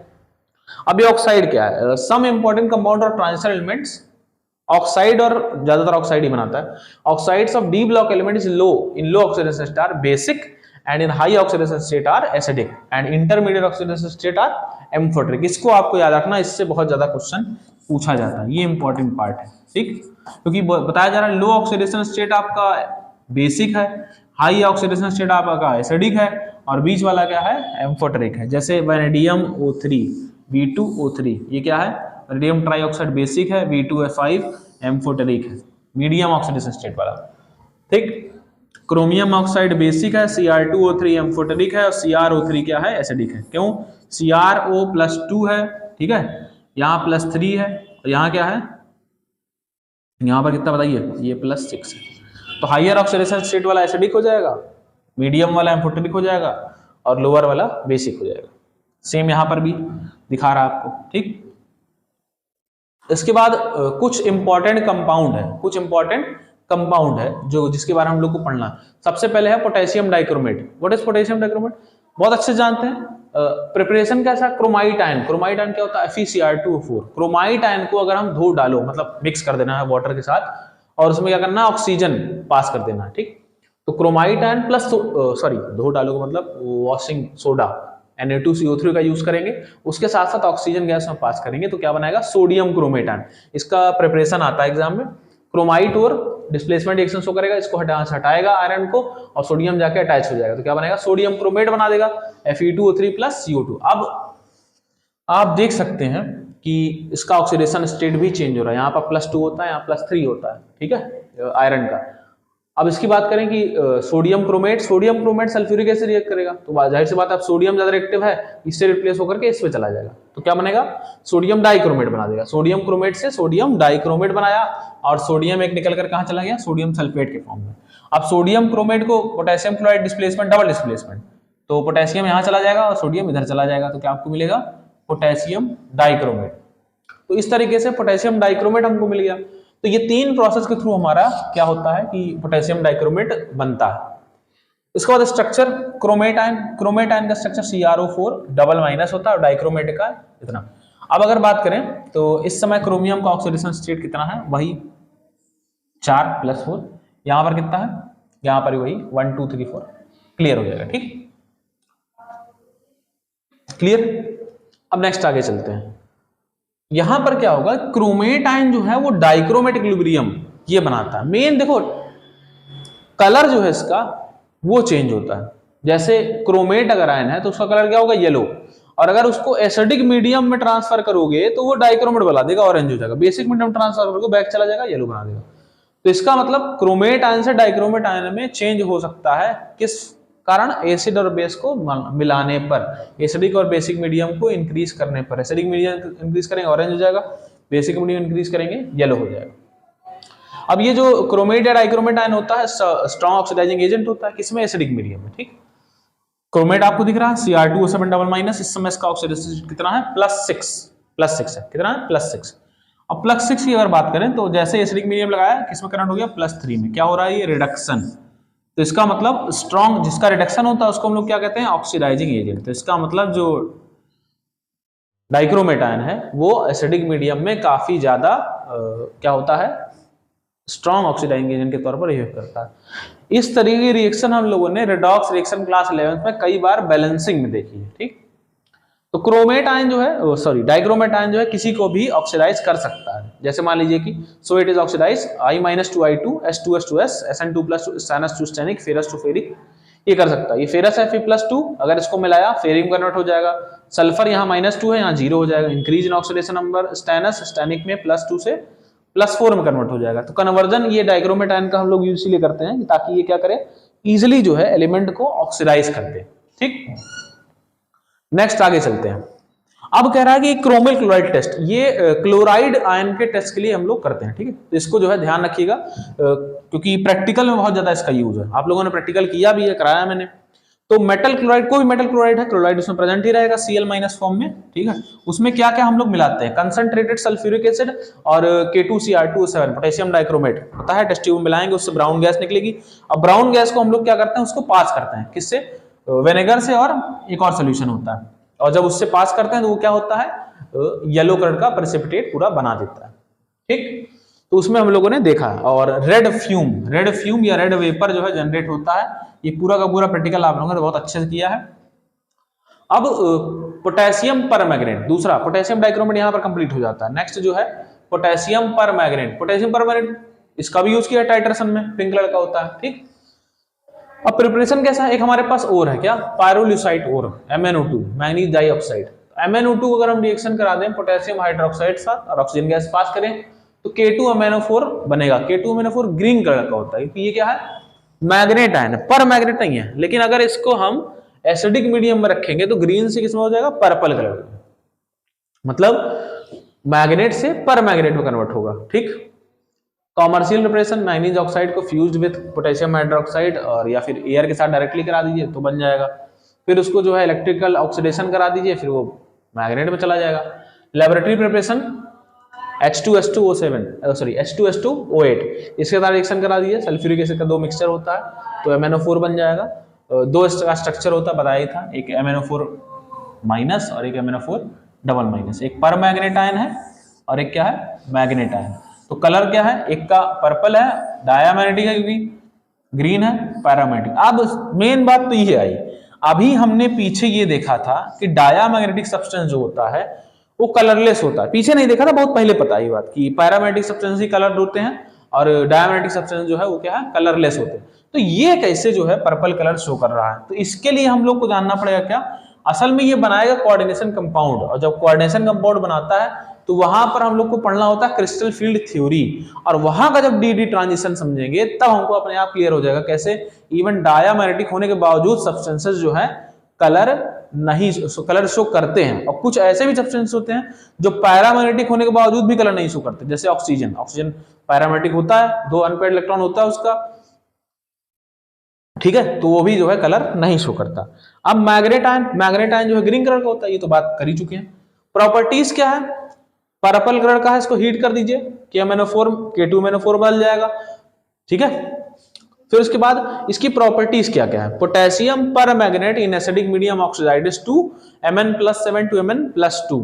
पीछे हमने जो है सेम प्रॉपर्टी पढ़ी थी, ये भी स्ट्रॉन्ग ऑक्सीडाइजिंग एजेंट है और ये भी स्ट्रॉन्ग ऑक्सीडाइजिंग एजेंट है। तो ये क्या करेगा? सेम वही चीज, CO2 oxalate C2O4 double minus को CO2 में कन्वर्ट करेगा, फेरस को फेरिक में कन्वर्ट करेगा, नाइट्राइट को नाइट्रेट में कन्वर्ट करेगा, और आयोडाइड को आयोडीन में कन्वर्ट करेगा, सल्फाइड को सल्फर में कन्वर्ट करेगा और सल्फाइड को सल्फेट में कन्वर्ट करेगा। ठीक, स्टैनस को स्टैनिक में कन्वर्ट करेगा, फेरस को फेरिक में कन्वर्ट करेगा, सब कुछ वही सेम प्रॉपर्टी। जैसे यहां पर देख रहे हैं strong oxidizing agent acidic medium में, वैसे ही सेम ये भी है क्या? Potassium permanganate in acidic medium is oxidization. Strong नहीं है, उतना स्ट्रॉन्ग नहीं है, लेकिन फिर भी ये गुड ऑक्सीडाइजिंग एजेंट हमारा रहेगा। Next potassium permanganate. Potassium permanganate की कुछ प्रॉपर्टी है, वही आयोडाइड को किस में कन्वर्ट करेगा? इसमें कन्वर्ट कर देगा। इन टाइट्रेशन, टाइट्रेशन हम लोग यूज करते ही हैं, क्या यूज करते हैं? In titration we use dilute sulphuric acid not HCl। अब एक क्वेश्चन, जैसे मान लो टाइट्रेशन में हम लोग टेस्ट ट्यूब में half test tube sulphuric acid मिलाते थे कि नहीं मिलाते थे? Half test tube sulphuric acid मिलाते थे। अब सल्फ्यूरिक एसिड मिला रहे हैं तो क्यों मिला रहे हैं? क्यों मिला रहे हैं? क्योंकि सल्फ्यूरिक एसिड क्या कर रहा है, उसकी रिएक्टिविटी को बढ़ा रहा है। अब क्वेश्चन ये है कि सल्फ्यूरिक एसिड का HCl क्यों नहीं यूज करते? क्योंकि HCl जो है वो किसमें कन्वर्ट कर देगा? Cl माइनस को MnO4 ऑक्सीडाइजिंग एजेंट है, तो किसमें कन्वर्ट कर देगा? Cl2 में। अब सल्फेट, हाइड्रोजन का सल्फेट होता है H2SO4, तो ये तो पहले से ही जो है हमारा क्या कहते हैं, पहले से ही जो है ये SO4 डबल माइनस में है। अब ये एक्सटेंडेड ऑक्सीडेशन से इससे ज्यादा नहीं शो कर सकता। अगर इसकी बात करेंगे तो 4 2 Z +6, सल्फर जो है +6 से ज्यादा ऑक्सीडेशन स्टेट नहीं शो कर सकता, इसलिए अब ये ज्यादा ऑक्सीडाइज होगा नहीं। यहाँ तो जाहिर सी बात, ये Cl2-1 से जो है Cl जो है वो Cl2 0 में तो कन्वर्ट हो ही सकता है आसानी से, इंक्रीज तो हो ही रहा है, ये ऑक्सीडेशन हो ही रहा है। लेकिन सल्फर कहां से कहां आप शो करेगा? सल्फर तो +6 सही है, अब +6 से आगे कैसे जाएगा? जा ही नहीं सकता। सल्फर का एटॉमिक नंबर कितना होता है? अगर आप देखेंगे सल्फर का एटॉमिक नंबर 16 होता है। Electronic configuration 1s2 2s2 2p6 3s2 3p मान लो 4 3p4 आ गया। अब 3p4 और 3d क्या है इसका? 0 है। अब 3p4 अगर आप देखेंगे तो p में कितने इलेक्ट्रॉन है? 4 इलेक्ट्रॉन है। 1 2 ज्यादा बन गया, कहाँ गया है? चलो इसको फिर से बता देते हैं, P4 नहीं बनेगा, P बना देते हैं इसको, ठीक। ये मान लो, इसको काट दो, तो 1 2 3 4, ठीक। और इसके पहले क्या 3s2 है। तो जब हम इसको एक्साइटेड स्टेट में भेजते हैं तो यहाँ ये आगे जाता है D में, तो 4 अनपेयर्ड इलेक्ट्रॉन हुए। जब सेकंड एक्साइटेड स्टेट में भेजते हैं तो ये आगे जाता है, तो 6 अनपेयर्ड इलेक्ट्रॉन हुए। अब इसके पास तो ये अलग ऑर्बिटल का इलेक्ट्रॉन है ना, 2p का है, तो 2p तो एक्साइटेड स्टेट में जाएगा नहीं, तो इसका मतलब अब आगे एक्सटेंडेड ऑक्सीडेशन स्टेट का शो होगा नहीं। जब होगा नहीं तो +6 ही मैक्सिमम है, ठीक। इसलिए जो है हम लोग सल्फ्यूरिक एसिड यूज करते हैं, HCl नहीं यूज करते हैं, ठीक। तो ये डी ब्लॉक जो है हमारा यहीं पर कंप्लीट होता है, जो कि हमने पीछे 2 कंपाउंड जो हमने जानना है, कौन कौन सा? पोटेशियम डाइक्रोमेट और उसके साथ साथ पोटेशियम परमानेंट, ये दोनों के बारे में स्टडीज खत्म हो गई। अब हम लोग आते हैं किसके ऊपर? F ब्लॉक के ऊपर।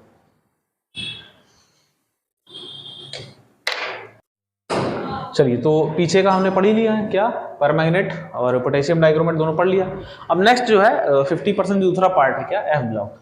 F ब्लॉक फिर से वहीं पे चले आते हैं हम लोग, क्या? जहां से D ब्लॉक शुरू किया था, हम लोगों ने क्या कहा था कि D ब्लॉक एलिमेंट हम लोग किसको कहेंगे? जिसका लास्ट इलेक्ट्रॉन पेनल्टीमेट सेल में जाता है।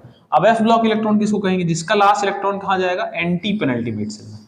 ये पहला सेल, उसके बाद दूसरा सेल, फिर तीसरा सेल, फिर चौथा सेल। 4 टोटल हमारे पास सेल हैं। सबसे पहला कौन सा है? सबसे पहला नोट्स कह रहे हैं, सबसे पहला सेल जो है इनर मोस्ट है, पता ही है, इसको बोलते हैं आउटर मोस्ट सेल। अगर ये n हो गया तो इसको क्या कहते हैं हम लोग? n-1, और इसको क्या कहते हैं? n-2। ये n-2 हो गया।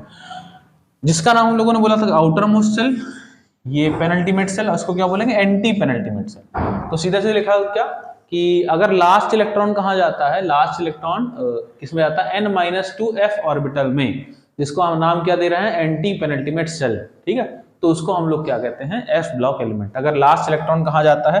एंटी पेनल्टीमेट सेल जाता है, एंटी पेनल्टीमेट सेल, जो कि क्या है? ये। अगर एंटी पेनल्टीमेट सेल में लास्ट इलेक्ट्रॉन जाता है तो उसको हम लोग क्या कहेंगे? F ब्लॉक एलिमेंट कहेंगे, इस ऑर्बिटल में, ठीक। या इस एनर्जी सेल में अगर इलेक्ट्रॉन जाता है तो उसको हम लोग क्या कहते हैं? उसको हम लोग कहते हैं F block element. F block element को 2 सीरीज होती है। F ब्लॉक अगर आप देखेंगे तो उसमें 2 सीरीज होती है। पहली सीरीज क्या है? पहली सीरीज को हम लोग बोलते हैं लैंथेनाइट, 14 एलिमेंट्स। दूसरी सीरीज क्या है? एक्टिनाइट्स बोलते हैं। लैंथेनाइट का दूसरा नाम रेयर अर्थ एलिमेंट्स भी है, ठीक है, दूसरा नाम, और एक्टिनाइट का दूसरा नाम जो है रेडियो एक्टिव एलिमेंट। आपको पता है 7th पीरियड के सारे एलिमेंट जो है रेडियो एक्टिव होते हैं, सेम वही 7th पीरियड से ही आया ही है, तो रेडियो एक्टिव एलिमेंट सब कुछ रहेंगे, ठीक। ये लर्न करने का तरीका है सारे एलिमेंट, वैसे इसको लर्न करना नहीं है। जनरल इलेक्ट्रॉनिक कॉन्फ़िगरेशन इसका आपको पता है क्या होगा?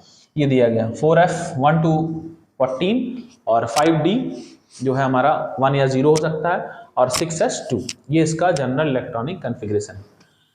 सीरियम, प्लस्मोडियम, नायोडियम, प्रोमेथियम, बहुत सारे एलिमेंट है सब, मतलब मेन आप फर्स्ट एलिमेंट याद रखिए, लास्ट सीरियम टू ल्यूटीशियम 58 to 71 क्या है, लैंथेनाइड्स है। ठीक, अब लैंथेनाइड्स के बारे में इसका एटॉमिक साइज क्या है, एटॉमिक साइज, तो atomic size lanthanum to lutetium क्या बोल रहा है, from lanthanum to lutetium, from lanthanum to lutetium क्या कर रहा है, डिक्रीज कर रहा है, क्या कर रहा है, डिक्रीज कर रहा है। क्यों डिक्रीज कर रहा है, ड्यू टू लैंथेनाइड कॉन्ट्रैक्शन, यही हमको समझना है, लैंथेनाइड कॉन्ट्रैक्शन होता क्या है, ठीक है, ड्यू टू लैंथेनाइड कॉन्ट्रैक्शन, ये लैंथेनाइड कॉन्ट्रैक्शन होता क्या, बस यही हमको जानना है।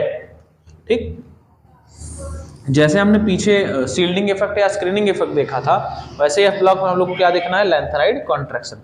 अब लैंथेनाइड कॉन्ट्रैक्शन की दो बातें हैं, चार पांच फैक्टर हैं जिसके ऊपर लैंथेनाइड कॉन्ट्रैक्शन डिपेंड करता है। सबसे पहली चीज एटॉमिक नंबर बढ़ेगा, क्या होगा, एटॉमिक नंबर अगर बढ़ेगा तो नंबर ऑफ प्रोटॉन बढ़ेगा, मतलब इफेक्टिव न्यूक्लियर चार्ज बढ़ेगा। अगर एटॉमिक नंबर बढ़ता है तो इसको हम लोगों ने क्या नाम दिया था, जेड इफेक्टिव, क्या नाम दिया था, Z effective, Z effective, effective nuclear charge भी बढ़ेगा।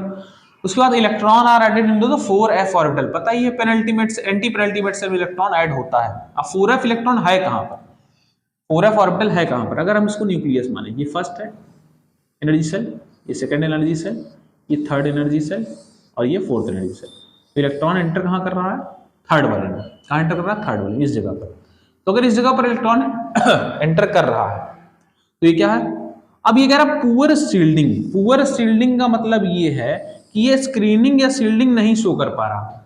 शील्डिंग को आप रिपल्सन मत समझिए, ठीक है, ये क्या है, ये क्या है, अट्रैक्शन, क्या कर रहा है, अट्रैक्शन, मतलब शील्डिंग का मतलब है कि ये जो इलेक्ट्रॉन है इसको रोक नहीं पा रहा। जैसे वहां पर हमने देखा था, पीछे अगर चले, कहां पर, पीछे अगर चले, कहां गया, ये यहां पर अगर हमने देखा था कि साइज का जो अंतर आ रहा था आपका, कहां गया, ये स्क्रीनिंग इफेक्ट, यहां पर स्क्रीनिंग इफेक्ट क्या है, बहुत कम है, यहां पर स्क्रीनिंग इफेक्ट क्या है, बहुत कम है यार, यहां पर स्क्रीनिंग इफेक्ट क्या है, बहुत कम है, स्क्रीनिंग इफेक्ट बहुत कम है। क्यों, क्योंकि यहां पर इफेक्टिव न्यूक्लियर चार्ज ज्यादा है। क्यों, क्योंकि डी में इलेक्ट्रॉन जो है वो बहुत कम है अभी, और जैसे जैसे डी में इलेक्ट्रॉन बढ़ता जाता है वैसे वैसे स्क्रीनिंग इफेक्ट बढ़ता जाता है। तो जैसे वहां पर कहा गया है कि पुअर शील्डिंग और पुअर स्क्रीनिंग इफेक्ट, मतलब ये है कि रिपल्सन नहीं क्रिएट करा पा रहा है, क्या नहीं क्रिएट करा पा रहा, रिपल्सन, क्योंकि ये जब रिपल्सन क्रिएट करा रहा था तभी अचानक साइज बढ़ जा रहा था। तो अगर यहां पे देखें कि यहां पर क्या बोल रहा है कि वेरी पुअर शील्डिंग, मतलब ये जो एलिमेंट है, ये जो इलेक्ट्रॉन है, ये अपने बाहर वाले ऑर्बिटल को क्या कर रहा है, ये मान लीजिए 4s है, क्या ये 4s नहीं होगा, 5s होगा, ठीक है, ये 5s मान लीजिए, ठीक, ये 5s है, अरे यार ये क्या है, 5s है। अब 5s को अगर हम देखें कहां पर, फिर से बना देते हैं, ये न्यूक्लियस, ये फर्स्ट, ये सेकंड, ये थर्ड, ये फोर्थ, ठीक, तो ये इनर मोस्ट है, इसको हम लोग कह देते हैं n, ये n है, ये n-1 है, और ये क्या है, n-2 है, सॉरी ये क्या है, n-2, ये n-2 है। इलेक्ट्रॉन यहीं पर जाएगा, अगर इलेक्ट्रॉन यहां पर जा रहा है, मान लीजिए इलेक्ट्रॉन यहां पर जा रहा है, तो इसकी जो शील्डिंग कैपेसिटी है वो कम है। क्यों, क्योंकि कोई भी एलिमेंट अगर है तो उसके पास केवल और केवल 6s नहीं है, या केवल 5d नहीं है, या केवल 4f नहीं है, तीनों ही चीजें हैं। अगर यहाँ पर 4f है तो इसके पहले 5d भी रहा होगा, 5d का भी एक इलेक्ट्रॉन प्रेजेंट है यहाँ पर, 5d का भी एक इलेक्ट्रॉन यहाँ पर प्रेजेंट है। तो ये क्या करेगा, ये क्या करेगा हमारा, ये इंटरनली जो है, जैसे मान लीजिए अगर यहाँ प्रेजेंट है तो यहाँ पर भी हो सकता है, यहाँ पर भी हो सकता है, तो ये इसको बाहर रिपल तो कर रहा है, लेकिन ये अंदर भी तो रिपल करेगा, क्योंकि इसका इलेक्ट्रॉन है, ये भी इलेक्ट्रॉन है, तो दोनों अंदर भी रिपल होंगे। ये बाहर, देखिए शील्डिंग का मतलब क्या होता है, इसको रिपल करना है, किसको, इस इलेक्ट्रॉन 5s वालों को, तो ये इसको रिपल करेगा, इसको रिपल करेगा, लेकिन रोकने वाला कौन है, रोकने वाला ये है, क्योंकि ये अंदर भी तो रिपल कर रहा है ना, अंदर भी रिपल कर रहा है। तो जो शील्डिंग कैपेसिटी है मैक्सिमम, जैसे मान लीजिए कि एक नॉर्मल सा एग्जांपल है, आपको जो है एक सामने 10 लोग आ रहे हैं, उनको हटाना है यहाँ से, तो और उसके पहले 5 लोग और हैं, तो क्या आप उस 10 लोग को हटा सकते, नहीं हटा सकते। पहले 5 वालों को हटाने पर ही आपकी पूरी एनर्जी वेस्ट हो जाएगी, 10 वालों को हटा कैसे पाएंगे। तो जो बाहर वाला इलेक्ट्रॉन है इसको जो रिपल ये कर ही नहीं पा रहा, क्यों कि अंदर जो इलेक्ट्रॉन है सारी एनर्जी तो इसको इसी पे रिपल करने में खत्म हो जा रही है, और जाहिर सी बात ये ज्यादा स्टेबल भी है क्योंकि अंदर है, ज्यादा ये रिपल करेगा, तो ये सारी एनर्जी तो इसी में खत्म हो जा रही है, तो यहां तक जा ही नहीं पा रही है। इसलिए इसका साइज क्या होता है, नहीं बढ़ पाता, साइज जो है इसका बढ़ नहीं पाएगा। साइज जब बढ़ नहीं पाएगा तो ये एटम जो है, ये इलेक्ट्रॉन ये बाहर जाएगा नहीं, और जब बाहर नहीं जाएगा तो साइज अपने आप जो है डिक्रीज हो जाएगा। क्यों? क्योंकि इलेक्ट्रॉन जो है उसकी शील्डिंग कैपेसिटी बहुत कम हो जाएगी, और यही कारण है कि हमारा रेडियस क्या होता है, डिक्रीज कर जाता है। ये क्वेश्चन मोस्ट इंपॉर्टेंट है क्या कि व्हाट इज लैंथेनाइड कॉन्ट्रैक्शन, आना ही आना है। ठीक, फिर से देखते हैं। एटॉमिक नंबर बढ़ेगा, एटॉमिक नंबर बढ़ेगा, इफेक्टिव न्यूक्लियर चार्ज बढ़ेगा, एटॉमिक नंबर बढ़ेगा, जेड इफेक्टिव बढ़ेगा। जाहिर सी बात है जेड इफेक्टिव क्या होता है, इलेक्ट्रॉन और उसके साथ साथ प्लस प्रोटॉन। ठीक है, इफेक्टिव न्यूक्लियर चार्ज बढ़ेगा, इफेक्टिव न्यूक्लियर चार्ज बढ़ेगा तो नंबर ऑफ प्रोटॉन बढ़ेगा, प्रोटॉन का मतलब पॉजिटिव चार्ज, ये भी बढ़ना है। अब इलेक्ट्रॉन कहां एंटर कर रहा है, 4f में एंटर कर रहा है। कहां इलेक्ट्रॉन कर रहा है एंटर, 4f में कर रहा है। कहां पर, 4f में। यहां पर अगर 4f में इलेक्ट्रॉन एंटर करेगा, ठीक है, तो 4f की जो फील्डिंग कैपेसिटी है वो बहुत कम है। क्यों? जितना अच्छे से 3D इसको रिपल कर सकता है, जितना अच्छे से 3D इसको रिपल कर सकता है, उतना अच्छे से 4f नहीं कर सकता। ये बात ध्यान रखिए। क्यों? क्योंकि 4f के पहले 3D आ रहा है जो कि इसको क्या कर रहा है, रोक दे रहा है। तो जितना अच्छे से 3D रिपल कर सकता है उतना अच्छे से 4f नहीं रिपल कर सकता। आपसे एक क्वेश्चन और पूछता है क्या कि जो शील्डिंग कैपेसिटी है वो सबसे ज्यादा, चलिए जो क्वेश्चन मैं बोल रहा था कि कैसे जो है आपसे पूछा जा सकता है कि शील्डिंग कैपेसिटी या स्टीनिंग कैपेसिटी किसकी ज्यादा है। ठीक है, तो अभी पीछे हम लोगों ने देखा ही कि जो 4f ऑर्बिटल है वो क्या, शील्डिंग कैपेसिटी उसकी कम हो जा रही है और 3D की ज्यादा है। तो भाई जैसे जैसे अंदर जाएंगे तो अट्रैक्शन की कैपेसिटी बढ़ती जाएगी। अट्रैक्शन कौन करता है, न्यूक्लियस करता है, तो न्यूक्लियस जो है अट्रैक्ट करेगा। तो जैसे जैसे अंदर जाएंगे वैसे अट्रैक्ट करने की कैपेसिटी बढ़ेगी, रिपल करने की कैपेसिटी कम होती जाएगी। तो रिपल्सन जब कम होगा तो शील्डिंग भी अपने आप कम हो जाएगा। तो इसका मतलब सबसे ज्यादा जो शील्डिंग होगी वो किसकी होगी, वो सबसे इनर मोस्ट ऑर्बिट की होगी। जैसे सबसे कम n की होगी, फिर n-1, उससे कम फिर जो है n-2, फिर n-3। तो सबसे ज्यादा शील्डिंग कैपेसिटी जो है वो n की है, उसके बाद n-1 की है, फिर n-2 की है, फिर n-3 की है।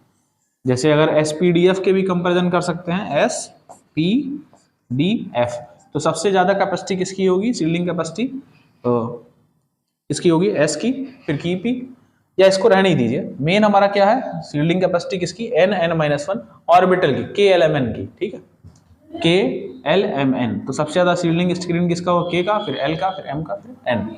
N का सबसे ज्यादा होगा, सबसे कम होगा। ठीक, अब नेक्स्ट थिंग जो है आगे चलते हैं हम लोग, क्या कि atomic radius of 4D and 5D series are same. 4D and 5D series, यही कारण है। कारण क्या है, लैंथेनाइड कॉन्ट्रैक्शन के कारण ये तो फर्स्ट सीरीज हो गई हमारी 3D, ये जो है 3D हो गया, उसके बाद ये 4D हो गया, फिर ये 5D हो गया। तो हम क्या कह रहे हैं कि 5D और 4D जो है, the atomic radius of 5D and 4D and 5D are same due to what, lanthanide contraction. तो 4D सीरीज और 5D सीरीज का जो साइज आप देख रहे हैं सब क्या हो गया, इक्वल हो गया। कारण क्या है उसका, लैंथेनाइड कॉन्ट्रैक्शन, जो अभी हमने पीछे देखा। लैंथेनाइड कॉन्ट्रैक्शन अगर आपसे क्वेश्चन पूछता है, पूछेगा जरूर, 100% जो है ये इंपॉर्टेंट है कि व्हाट इज लैंथेनाइड कॉन्ट्रैक्शन, तो आप लिखेंगे क्या, from lanthanide to lanthanum to lutetium atomic number increases and number of proton that is effective nuclear charge also increases and the last electron will enter into the 4f orbital, therefore it will be very poor shielding capacity, so the radius will be decreases from 4D to 5D series and their size will be approximately equal। तो 4D और 5D series का size क्या होगा, पूरी तरीके से हमारा equal हो जाएगा। ठीक, चलिए नेक्स्ट अब आगे जो है ऑक्सीडेशन स्टेट। जैसे कि डी ब्लॉक एलिमेंट जो है, आपने देखा था कि बहुत सारे ऑक्सीडेशन स्टेट शो करते थे। डी ब्लॉक एलिमेंट देख रहे हैं, मैक्सिमम ऑक्सीडेशन स्टेट शो कर रहा है, लेकिन एफ ब्लॉक एलिमेंट जो है इतने ज्यादा ऑक्सीडेशन स्टेट नहीं शो करता। जनरली +3 ऑक्सीडेशन स्टेट, केवल एक ऑक्सीडेशन शो करेगा, ज्यादा होगा तो +2 +4 भी शो करता है, लेकिन हर एक केस में नहीं, कुछ कुछ केसेस में। तो +3 तो शो करेगा ही जनरल, लेकिन कौन कौन सा स्टेबल होगा, 4f0, जैसे वहां पर 3d0, 3d5 और 3d 10s टेबल होता था, वैसे सेम यहाँ पर 4f0, 4f7 और 4f14।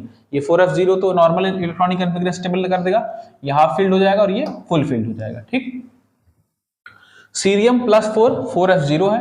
ठीक है, तो ऑक्सीडाइजिंग एजेंट होता है, मतलब सीरियम +3 से कैसे हो जाएगा, सीरियम +4 में रिडक्शन आसानी से कर देगा। ठीक, क्लियर। Tb+4 ये भी 4f7 है, तो एक्स्ट्रा स्टेबिलिटी मिल रही है इसको हाफ फील्ड से। यहाँ पर ही 4f7 है ट्रियम, और Yb+2 कितना हो जाएगा 4f17। तो ये दोनों जो है ये क्या है, रिड्यूसिंग एजेंट है। कौन, EU और Yb, क्योंकि ये +2 से +3 में कन्वर्ट। चलिए, तो ये रिड्यूसिंग नेचर क्यों शो कर रहा है, रिड्यूसिंग एजेंट क्यों है? रिड्यूसिंग एजेंट कौन होता है, जो ऑक्सीडेशन दिखाए, तो ऑक्सीडेशन क्यों दिखाएगा 4+2 से +3 में चला जा रहा है आसानी से, क्यों? क्योंकि ये 4f7 दिखा रहा, 4f17 दिखा रहा। ठीक, 17 लिखा है, ये 14 है। ठीक है, 14 है, तो 14 फुल फील्ड है और 7 क्या हाफ फील्ड है, स्टेबिलिटी दिखा रहा है। अब समैरियम जो है, समैरियम जैसे कि बताया जा रहा है इकलौता ऐसा एलिमेंट है इस F ब्लॉक में जो क्या शो करता है, +2 और +3 दोनों शो करता है। ठीक, इस पॉइंट को याद रखिएगा, ये थोड़ा एक्सेप्शन है। क्या, समैरियम जो है वो +2 और +3 दोनों ऑक्सीडेशन स्टेट शो करता है। जनरल कैरेक्टरिस्टिक्स जो ऑक्सीडेशन स्टेट है उसके रिगार्डिंग ऑक्सीजन से रिएक्ट करेगा। क्या, अगर एयर से रिएक्ट करता है तो +3 जो जनरल ऑक्सीडेशन स्टेट है उसी के रिगार्डिंग ऑक्साइड भी बनाएगा। तो lanthanides are silvery white soft tarnish in moist air, moist air रहेगा तो टर्निस मतलब कोरोजन टाइप का थोड़ा कुछ दिखेगा, और क्या बनाएगा, lanthanide oxide, Ln2O3 type of oxide. Next, same property जो समैरियम के लिए थी यहाँ पर भी है। क्या, हार्डनेस जो इंक्रीज करती है, एटॉमिक नंबर बढ़ाते हैं तो नंबर ऑफ अनपेयर्ड इलेक्ट्रॉन बढ़ता है, बॉन्डिंग कैपेसिटी बढ़ेगी, और बॉन्डिंग कैपेसिटी बढ़ेगी तो अपने आप मेल्टिंग पॉइंट बढ़ता जाता है। तो इसके कारण क्या है कि समैरियम क्या है, एक्सेप्शनली हार्ड है, बहुत ज्यादा हार्ड है। कितना हार्ड है, लाइक स्टील, स्टील के जैसे। ठीक, मेल्टिंग पॉइंट बाकी सारे एलिमेंट का 1000 से 1200 केल्विन तक, 1000 से 1200 केल्विन, लेकिन एक्सेप्शनली समैरियम क्या है, इसका बॉइलिंग पॉइंट जो है 323 केल्विन होता है। ठीक, उसके बाद कंडक्टिविटी, मेटल जैसा कि लिखा है मेटल है तो कंडक्टिविटी शो करेगा ही करेगा। तो good conductor of heat and electricity. Coloured ion, जैसे वहां पर dd ट्रांजिशन होता था वैसे यहाँ पर FF ट्रांजिशन होगा। कंसेप्ट आपको पता ही है, लोअर एनर्जी से हायर एनर्जी की तरफ जाता है। ठीक है, तो क्या करेगा, एनर्जी अब्सॉर्ब करेगा, ऊपर जाएगा और कुछ सेकंड तक रहेगा 10⁻⁸ सेकंड तक, फिर क्या करेगा, नीचे आएगा। अब नीचे आएगा, जितनी एनर्जी अब्सॉर्ब किया था वो रिलीज करेगा, रिलीज करेगा तो E = h न्यू के फॉर्म में, और न्यू क्या होता है, c/λ। लैम्डा वेवलेंथ है, वेवलेंथ है तो कलर है। इसका मतलब कितनी भी एनर्जी रिलीज करेगा वो किसके रिस्पेक्ट में करेगा, कलर के रिस्पेक्ट में। ठीक, लैंथनम +3 एंड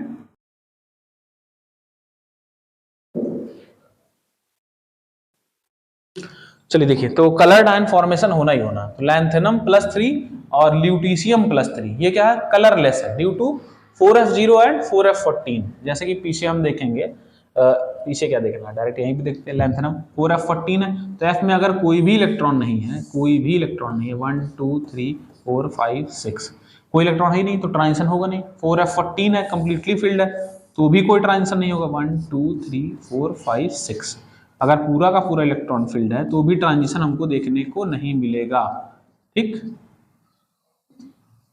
सारे इलेक्ट्रॉन फील्ड है तो जब कोई भी ऑर्बिटल एम्प्टी नहीं है तो ये यहां से जाएगा नहीं। अब जाएगा नहीं तो कलर शो होगा नहीं। फिर केमिकल रिएक्शन, नाइट्रोजन से अगर कराएंगे तो +3 नाइट्राइड बनाएगा, सल्फर से कराएंगे तो सल्फाइड बनाएगा, ऑक्सीजन से करेंगे ऑक्साइड बनाएगा, एसिड से कराएंगे मेटल है, हाइड्रोजन गैस लिबरेट करेगा, कार्बन के साथ कार्बाइड बनाएगा, वाटर के साथ मेटल है, वाटर के साथ रिएक्ट करता है तो क्या बनाता है, हाइड्रोक्साइड और हाइड्रोजन गैस लिबरेट करता है। हेलोजन के साथ कराएंगे मेटल का हैलाइड बनाएगा। फिर the oxides and hydroxide are basic like group 2 oxides and oxide. जैसे ग्रुप 2 के हमारे एलिमेंट्स होते हैं वो किस नेचर के होते हैं, ग्रुप 1 में अल्कली मेटल होता है जिसको हम लोग अल्कली बोलते हैं, ग्रुप 2 में अल्कली अर्थ मेटल होता है। अगर वो ऑक्साइड और हाइड्रोक्साइड बनाता है तो बेसिक नेचर का होता है। इसका मतलब ये स्टेटमेंट होता है क्या कि oxide and hydroxides are of metal are basic in nature. तो वैसे ही सेम यहाँ पर मेटल है तो इसके भी ऑक्साइड और हाइड्रोक्साइड किस नेचर के होंगे, बेसिक नेचर के होंगे। नेक्स्ट उसके बाद जो है एक्टिनाइड्स है। एक्टिनाइड्स आपको पता है रेडियोएक्टिव एलिमेंट, बहुत ज्यादा इसके बारे में स्टडी हम लोग नहीं कर सकते। ठीक, कहां से कहां तक होता है एक्टिनाइड, थोरियम से लेकर के लॉरेंशियम तक। इसका इलेक्ट्रॉनिक कॉन्फ़िगरेशन 5f1 to 14 और 6d, ये तो पहले से ही देख चुके हैं। Size ionic radii decreases across the series, जैसे कि लैंथेनाइट कॉन्ट्रैक्शन वैसे ही same actinide contraction. Oxidation state जैसे पीछे +3 वैसे यहाँ पर ही +3। कुछ ऐसे एलिमेंट हैं जो ज्यादा ऑक्सीडेशन स्टेट शो करते हैं, वहां पर ऐसा नहीं था, वहां पर ऐसा नहीं था, यहाँ पर केवल +2 और बहुत ज्यादा होगा तो +3 या +4 ऑक्सीडेशन स्टेट होगा। लेकिन यहाँ पर कुछ एलिमेंट ऐसे हैं, 4 एलिमेंट हमारे पास जो कि +4 +5 +6 और +7 लार्ज ऑक्सीडेशन स्टेट शो करते हैं। एयर के साथ रिएक्ट करेगा तो टर्निश हो जाएगा, जैसे पीछे सिल्वरी व्हाइट होता है, और tarnish due to oxide formation, ये स्टेबिलिटी ही प्रोवाइड करता है। उसका कलर्ड सेम, वहां पर FF ट्रांजिशन, यहाँ पर भी FF ट्रांजिशन। रिड्यूसिंग एजेंट जैसे वहां पर रिड्यूसिंग एजेंट वैसे यहाँ पर भी रिड्यूसिंग एजेंट की प्रॉपर्टी शो करेंगे। ठीक, इसके बाद ये कंप्लीट है। तो लैंथेनाइट और एक्टिनाइड्स में मेनली लैंथेनाइट इंपॉर्टेंट है और उसके बाद एक्टिनाइड में बहुत ज्यादा इंपॉर्टेंट नहीं है। अब हम देख लेते हैं क्वेश्चन कहां से क्या क्या पूछ सकता है। एक बार शुरुआत से इसको देख लेते हैं कहां से क्वेश्चन पूछेगा। तो आपसे ये क्वेश्चन पूछ सकता है कि कौन सा ऐसा एलिमेंट जो ट्रांजिशन एलिमेंट नहीं कहा जाएगा। 3 एलिमेंट है हमारे पास, zinc, cadmium, mercury, due to what, full filled of D orbital. इसको हम लोग क्या कहेंगे, डी ब्लॉक एलिमेंट कहेंगे, लेकिन ट्रांजिशन एलिमेंट नहीं कहेंगे। दूसरा क्वेश्चन ये है कि साइज, कैसे साइज चेंज होता है। तो साइज का जो चेंज है वो क्या है, ये अगर आप देख रहे हैं यहाँ पर Z इफेक्टिव बढ़ता है, स्क्रीनिंग इफेक्ट कम हो जाता है। यहाँ पर Z इफेक्टिव और स्क्रीनिंग इफेक्ट दोनों बराबर हो जाता है। तो स्कैंडियम से लेकर मैग्नीज तक साइज डिक्रीज करेगा, लेकिन आयरन, कोबाल्ट, निकल साइज इक्वल हो जाता है और कॉपर, जिंक में फिर से बढ़ जाता है। इसका कंसेप्ट आप लोगों ने देखा है। उसके बाद एंथैल्पी ऑफ एटमाइजेशन मैक्सिमम जो है उसके केस में क्वेश्चन बन सकता है वैनेडियम। क्यों, क्योंकि इसका जो स्ट्रक्चर है, स्ट्रक्चर क्या होता है, बॉडी सेंटर क्यूबिक, यहाँ मैंने बताया था, उसको ध्यान रखिएगा, वो आ जाएगा। उसके बाद मेल्टिंग पॉइंट, बॉइलिंग पॉइंट पर क्वेश्चन आता है, जिसका जितना ज्यादा मेल्टिंग पॉइंट या बॉइलिंग पॉइंट होगा वो डिपेंड करता है अनपेयर्ड इलेक्ट्रॉन के ऊपर, और अनपेयर्ड इलेक्ट्रॉन जितना ज्यादा होगा उतना अच्छा बॉन्डिंग कैपेसिटी होगा। नेक्स्ट उसके बाद आयनेशन एंथैल्पी के ऊपर ये क्वेश्चन बन सकता है, ये पॉइंट इंपॉर्टेंट है। इसको मैंने क्या बताया था, 267 रूल, 267 वैनेडियम एक्सेप्शनल बिहेवियर, यहाँ पर सीधे यहाँ पर नीचे कंसीडर करेंगे तो ये 267 रूल के थ्रू आपका हो जाएगा। नेक्स्ट है ये 3 अलग अलग क्वेश्चन है। Ionization enthalpy of one of zinc, cadmium, mercury highest due to completely filled d and s orbital. Ionization enthalpy second of chromium and copper high, क्यों, क्योंकि एक इलेक्ट्रॉन हटाने पर वो ये दोनों क्या हो जाते हैं, ये हाफ फील्ड हो जाता है और ये फुल फील्ड हो जाता है, तो अपने आप इसका एनर्जी बहुत ज्यादा लगेगा। Third ionisation enthalpy of magnesium, इसका इलेक्ट्रॉनिक कॉन्फिगरेशन 3d5 4s2 होता है, तो 5 में से एक हटाइए, उसके बाद जो है आगे फर्दर इलेक्ट्रॉन को हटाने में बहुत ज्यादा एनर्जी लगेगी। ग्रुप में ये पूरा एक्सेप्शन है, इसको जो है आप लोग लर्न कर लेंगे। फिर उसके बाद ऑक्सीडेशन स्टेट, सारे element oxidation state variable show करते हैं, किसको छोड़ करके, स्कैंडियम और जिंक, ये केवल जो है +2 और +3 ऑक्सीडेशन स्टेट शो करता है। ठीक, अब ज्यादा ऑक्सीडेशन स्टेट क्यों शो करता है कोई एलिमेंट, क्योंकि जो इनके बीच में जो ऑर्बिटल है उनके बीच में जो एनर्जी का डिफरेंस वो बहुत कम है। Very less energy gap between n-1d and ns, मतलब जो पेनल्टीमेट सेल है और आउटर मोस्ट सेल है, इनके बीच में जो एनर्जी का गैप है वो बहुत कम है, तो इलेक्ट्रॉन नीचे से ऊपर बहुत आसानी से चला जाता है। थोड़ी सी एनर्जी देने पर, थोड़ी सी एनर्जी देंगे तो वेरिएबल ऑक्सीडेशन स्टेट आपको देखने को मिलेगा। अब किसमें सबसे ज्यादा ऑक्सीडेशन स्टेट है, मैंगनीज में। फिर उसके बाद कुछ एलिमेंट ऐसे हैं जो हाईएस्ट स्टेबिलिटी शो करते हैं, जैसे D0, D5 और D10 वाले। ठीक है, ये बात देख ही चुके हैं हम लोग। उसके बाद स्टैंडर्ड ऑक्सीडेशन करें, इलेक्ट्रोड पोटेंशियल, ये देख चुके हैं। आपको 3 चीज कंसीडर करना क्या, D5, D10 और D0, अगर किसका भी दिखा तो वो ज्यादा स्टेबल हो जाएगा। जैसे scandium +2 is more stable then +3, तो लो हो जाएगा। Zinc +2 is more stable then +3, तो ये हाई हो जाएगा। जो जहां जहां स्टेबिलिटी बढ़ी वो रिएक्शन आसानी से नहीं होगी, जहां जहां स्टेबिलिटी नहीं बढ़ी वो रिएक्शन आसानी से हो जाएगी। फिर उसके बाद ऑक्सीडेशन स्टेट के हिसाब से 2 हमारे कंपाउंड बनाता है, एक ऑक्साइड और दूसरा हैलाइड। हैलाइड फॉर्मेशन ये आपको दिख रहा है। ओनली हैलाइड कौन सा बनाते, बहुत सारे, लेकिन मिलता कौन सा है आपको, वैनेडियम पेंटाफ्लोराइड, और हाइड्रोलिसिस करने पर वैनेडियम ऑक्सी ट्राईहैलाइड मिलता है। CuX2 is formed accept iodide, क्योंकि बताया गया था आयोडाइड क्या है, आयोडीन का साइज बहुत ज्यादा बड़ा है, एक कॉपर को 2 आयोडीन होल्ड कर पाना बहुत मुश्किल है। इसके लिए क्या चाहिए, 2 कॉपर को 2 आयोडीन, 1 कॉपर 1 आयोडीन होल्ड कर सकता है, लेकिन 1 कॉपर 2 आयोडीन होल्ड नहीं कर सकता। नेक्स्ट इसके बाद ऑक्साइड बनाएगा ही बनाएगा। ठीक है, फिर मैग्नेटिक प्रॉपर्टी 3 बताया था, डायमैग्नेटिक, पैरामैग्नेटिक, फेरोमैग्नेटिक। डायमैग्नेटिक जो अट्रैक्ट नहीं करेगा paired electron due to paired electron, paramagnetic करेगा और फेरोमैग्नेटिक स्ट्रांगली करेगा। फिर इसके बाद अनपेड इलेक्ट्रॉन जितना ज्यादा हो उतना ज्यादा magnetic moment. What is magnetic moment? Mu equal to √n+2 bm। bm is the Bohr magneton and n is the number of unpaired electron. इससे हम लोग मैग्नेटिक मोमेंट भी निकाल सकते हैं। नेक्स्ट उसके बाद फॉर्मेशन ऑफ कलर्ड आयन बताया गया है। डी ट्रांजिशन, ये लोअर डी है, ये हायर डी है, ठीक। यहां से यहाँ इलेक्ट्रॉन जाएगा तो कलर शो करेगा, ये बात बताई है। कैटालिटिक प्रॉपर्टी बताया था, मैक्सिमम डी ब्लॉक एलिमेंट के पास अनपेड इलेक्ट्रॉन होता है, इस कारण क्या करते हैं, कैटालिटिक प्रॉपर्टी शो करते हैं। फिर इंटरस्टिशियल कंपाउंड, ये भी बताया, इसको पढ़ लीजिएगा, बहुत इंपॉर्टेंट है। अलॉय फॉर्मेशन में ये क्वेश्चन आता है, किस अलॉय में कितना % एलिमेंट का कितना होता है। फिर ऑक्साइड 3 टाइप के, लोअर ऑक्सीडेशन स्टेट हमारा बेसिक हो जाएगा, मीडियम वाला एम्फोटेरिक हो जाएगा और हायर वाला बेसिक हो जाएगा, हायर वाला एसिडिक हो जाएगा, ठीक। इसको कंसीडर कर लीजिएगा। उसके बाद पोटेशियम डाइक्रोमेट कैसे बनता है, इसको ध्यान रखिएगा, दोनों का स्ट्रक्चर याद कर लीजिएगा। और कैसे येलो से ऑरेंज में, येलो से अगर ऑरेंज गया एसिडिक मीडियम, ऑरेंज से अगर फिर वापस आया येलो तो बेसिक मीडियम। दोनों ही, जैसे यहाँ पर ऑक्सीडाइजिंग एजेंट होता है, गुड ऑक्सीडाइजिंग एजेंट, स्टैनस को स्टैनिक में, फेरस को फेरिक को, सल्फाइड को सल्फर में, किसी में भी कन्वर्ट कर सकता है, क्यूपरस को क्यूप्रिक में। और इसका मोस्ट इंपॉर्टेंट जो पॉइंट है वो क्या है, क्रोमिल क्लोराइड टेस्ट, जो कि प्रैक्टिकल में हम लोगों ने बहुत अच्छे से 2 से 3 बार किया हुआ है। तो क्या करता है, कोई भी अगर क्लोराइड का कंपाउंड, उसमें सल्फ्यूरिक एसिड मिलाइए, पोटेशियम परमैंगनेट मिलाइए, पोटेशियम डाइक्रोमेट मिलाइए, ब्राउन कलर का फ्यूम होता है, फिर वो मिक्सचर से रिलीज होता है, वहां पास करता है तो उसको येलो कर देता है, रेड वेपर फॉर्म होता है, ये पता ही है। उसके बाद पोटेशियम परमैंगनेट आयन कैसे बनता है, मैग्नेट से। तो मैग्नेट आयन ग्रीन होता है, परमैंगनेट आयन पर्पल होता है, ये पता ही है, ठीक। लैबोरेटरी प्रिपरेशन कैसे करते हैं ये सब अभी हमने डिस्कस किया है। स्ट्रक्चर दोनों का याद रखिएगा, एक पर्पल है, दूसरा क्या है, ग्रीन है। डायामैग्नेटिक पर्पल है, डायामैग्नेटिक होने के बावजूद पर्पल, ये बात मैंने बताई थी। इसके बाद जैसे वहां पर गुड ऑक्सीडाइजिंग एजेंट होता है, वैसे यहाँ पर भी गुड ऑक्सीडाइजिंग एजेंट ये है। आसानी से क्या करता है, ऑक्सिलेट को CO2 में, उसके बाद फेरस को फेरिक में, नाइट्राइट को नाइट्रेट में, आयोडाइड को आयोडीन में, किसी में भी कन्वर्ट करा सकता है। तो सेम इसकी प्रॉपर्टी हो गई। नेक्स्ट पोटेशियम परमैंगनेट, ये टाइट्रेशन में हम लोगों ने half test tube sulphuric acid use किया है। क्यों यूज किया है, वहां पर HCl क्यों नहीं यूज करते हैं, क्योंकि जो KMnO4 है वो HCl को Cl- को Cl2 में कन्वर्ट कर सकता है, क्योंकि Cl- -1 है और Cl2 0 ऑक्सीडेशन हो सकता है। लेकिन सल्फर यहाँ +6 है, क्योंकि +6 से ज्यादा ऑक्सीडेशन स्टेट शो ही नहीं करेगा, तो ये +6 से आगे बढ़ ही नहीं सकता, इसलिए इसी का यूज हम लोग करते हैं। प्रैक्टिकल में क्वेश्चन ये पूछा जा सकता है, why have you used half test tube sulphuric acid in the titration experiment, ठीक। नेक्स्ट इसके बाद F ब्लॉक पे आ जाते हैं। ब्लॉक में जो मोस्ट इंपॉर्टेंट चीज है, किसका electron, last electron anti penultimate shell में एंटर करता है, इसलिए इसको हम लोग क्या कहते हैं, F ब्लॉक एलिमेंट, ठीक। 2 पार्ट में डिवाइडेड है, लैंथेनाइट्स एंड एक्टिनाइट। लैंथेनाइट को रेयर अर्थ एलिमेंट बोलते हैं और एक्टिनाइट्स को रेडियोएक्टिव, क्लियर।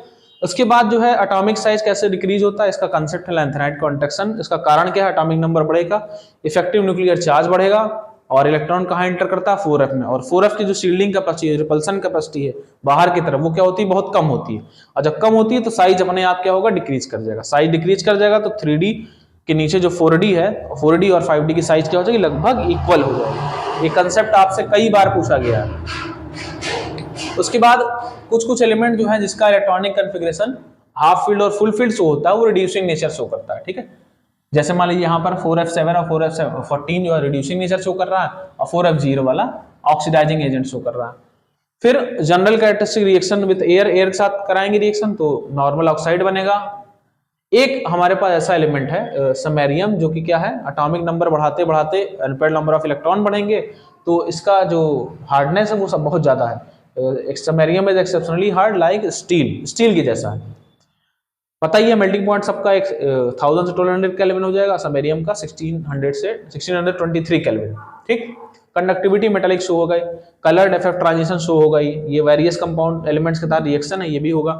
फिर उसके बाद ये F ब्लॉक एलिमेंट का दूसरी सीरीज एक्टिनाइड जिसको बोलते हैं, इसमें केवल और केवल +3 ऑक्सीडेशन स्टेट कॉमन है, कुछ एक्सेप्शनल बिहेवियर है इसका ऑक्सीडेशन स्टेट का, +4 +5 +6 +7, ये 4 एलिमेंट शो करते हैं। कलर सिल्वरी ग्रे या सिल्वरी व्हाइट टर्निश हो जाएगा due to formation of oxide layer, और कलर्ड एंड रिड्यूसिंग प्रॉपर्टी।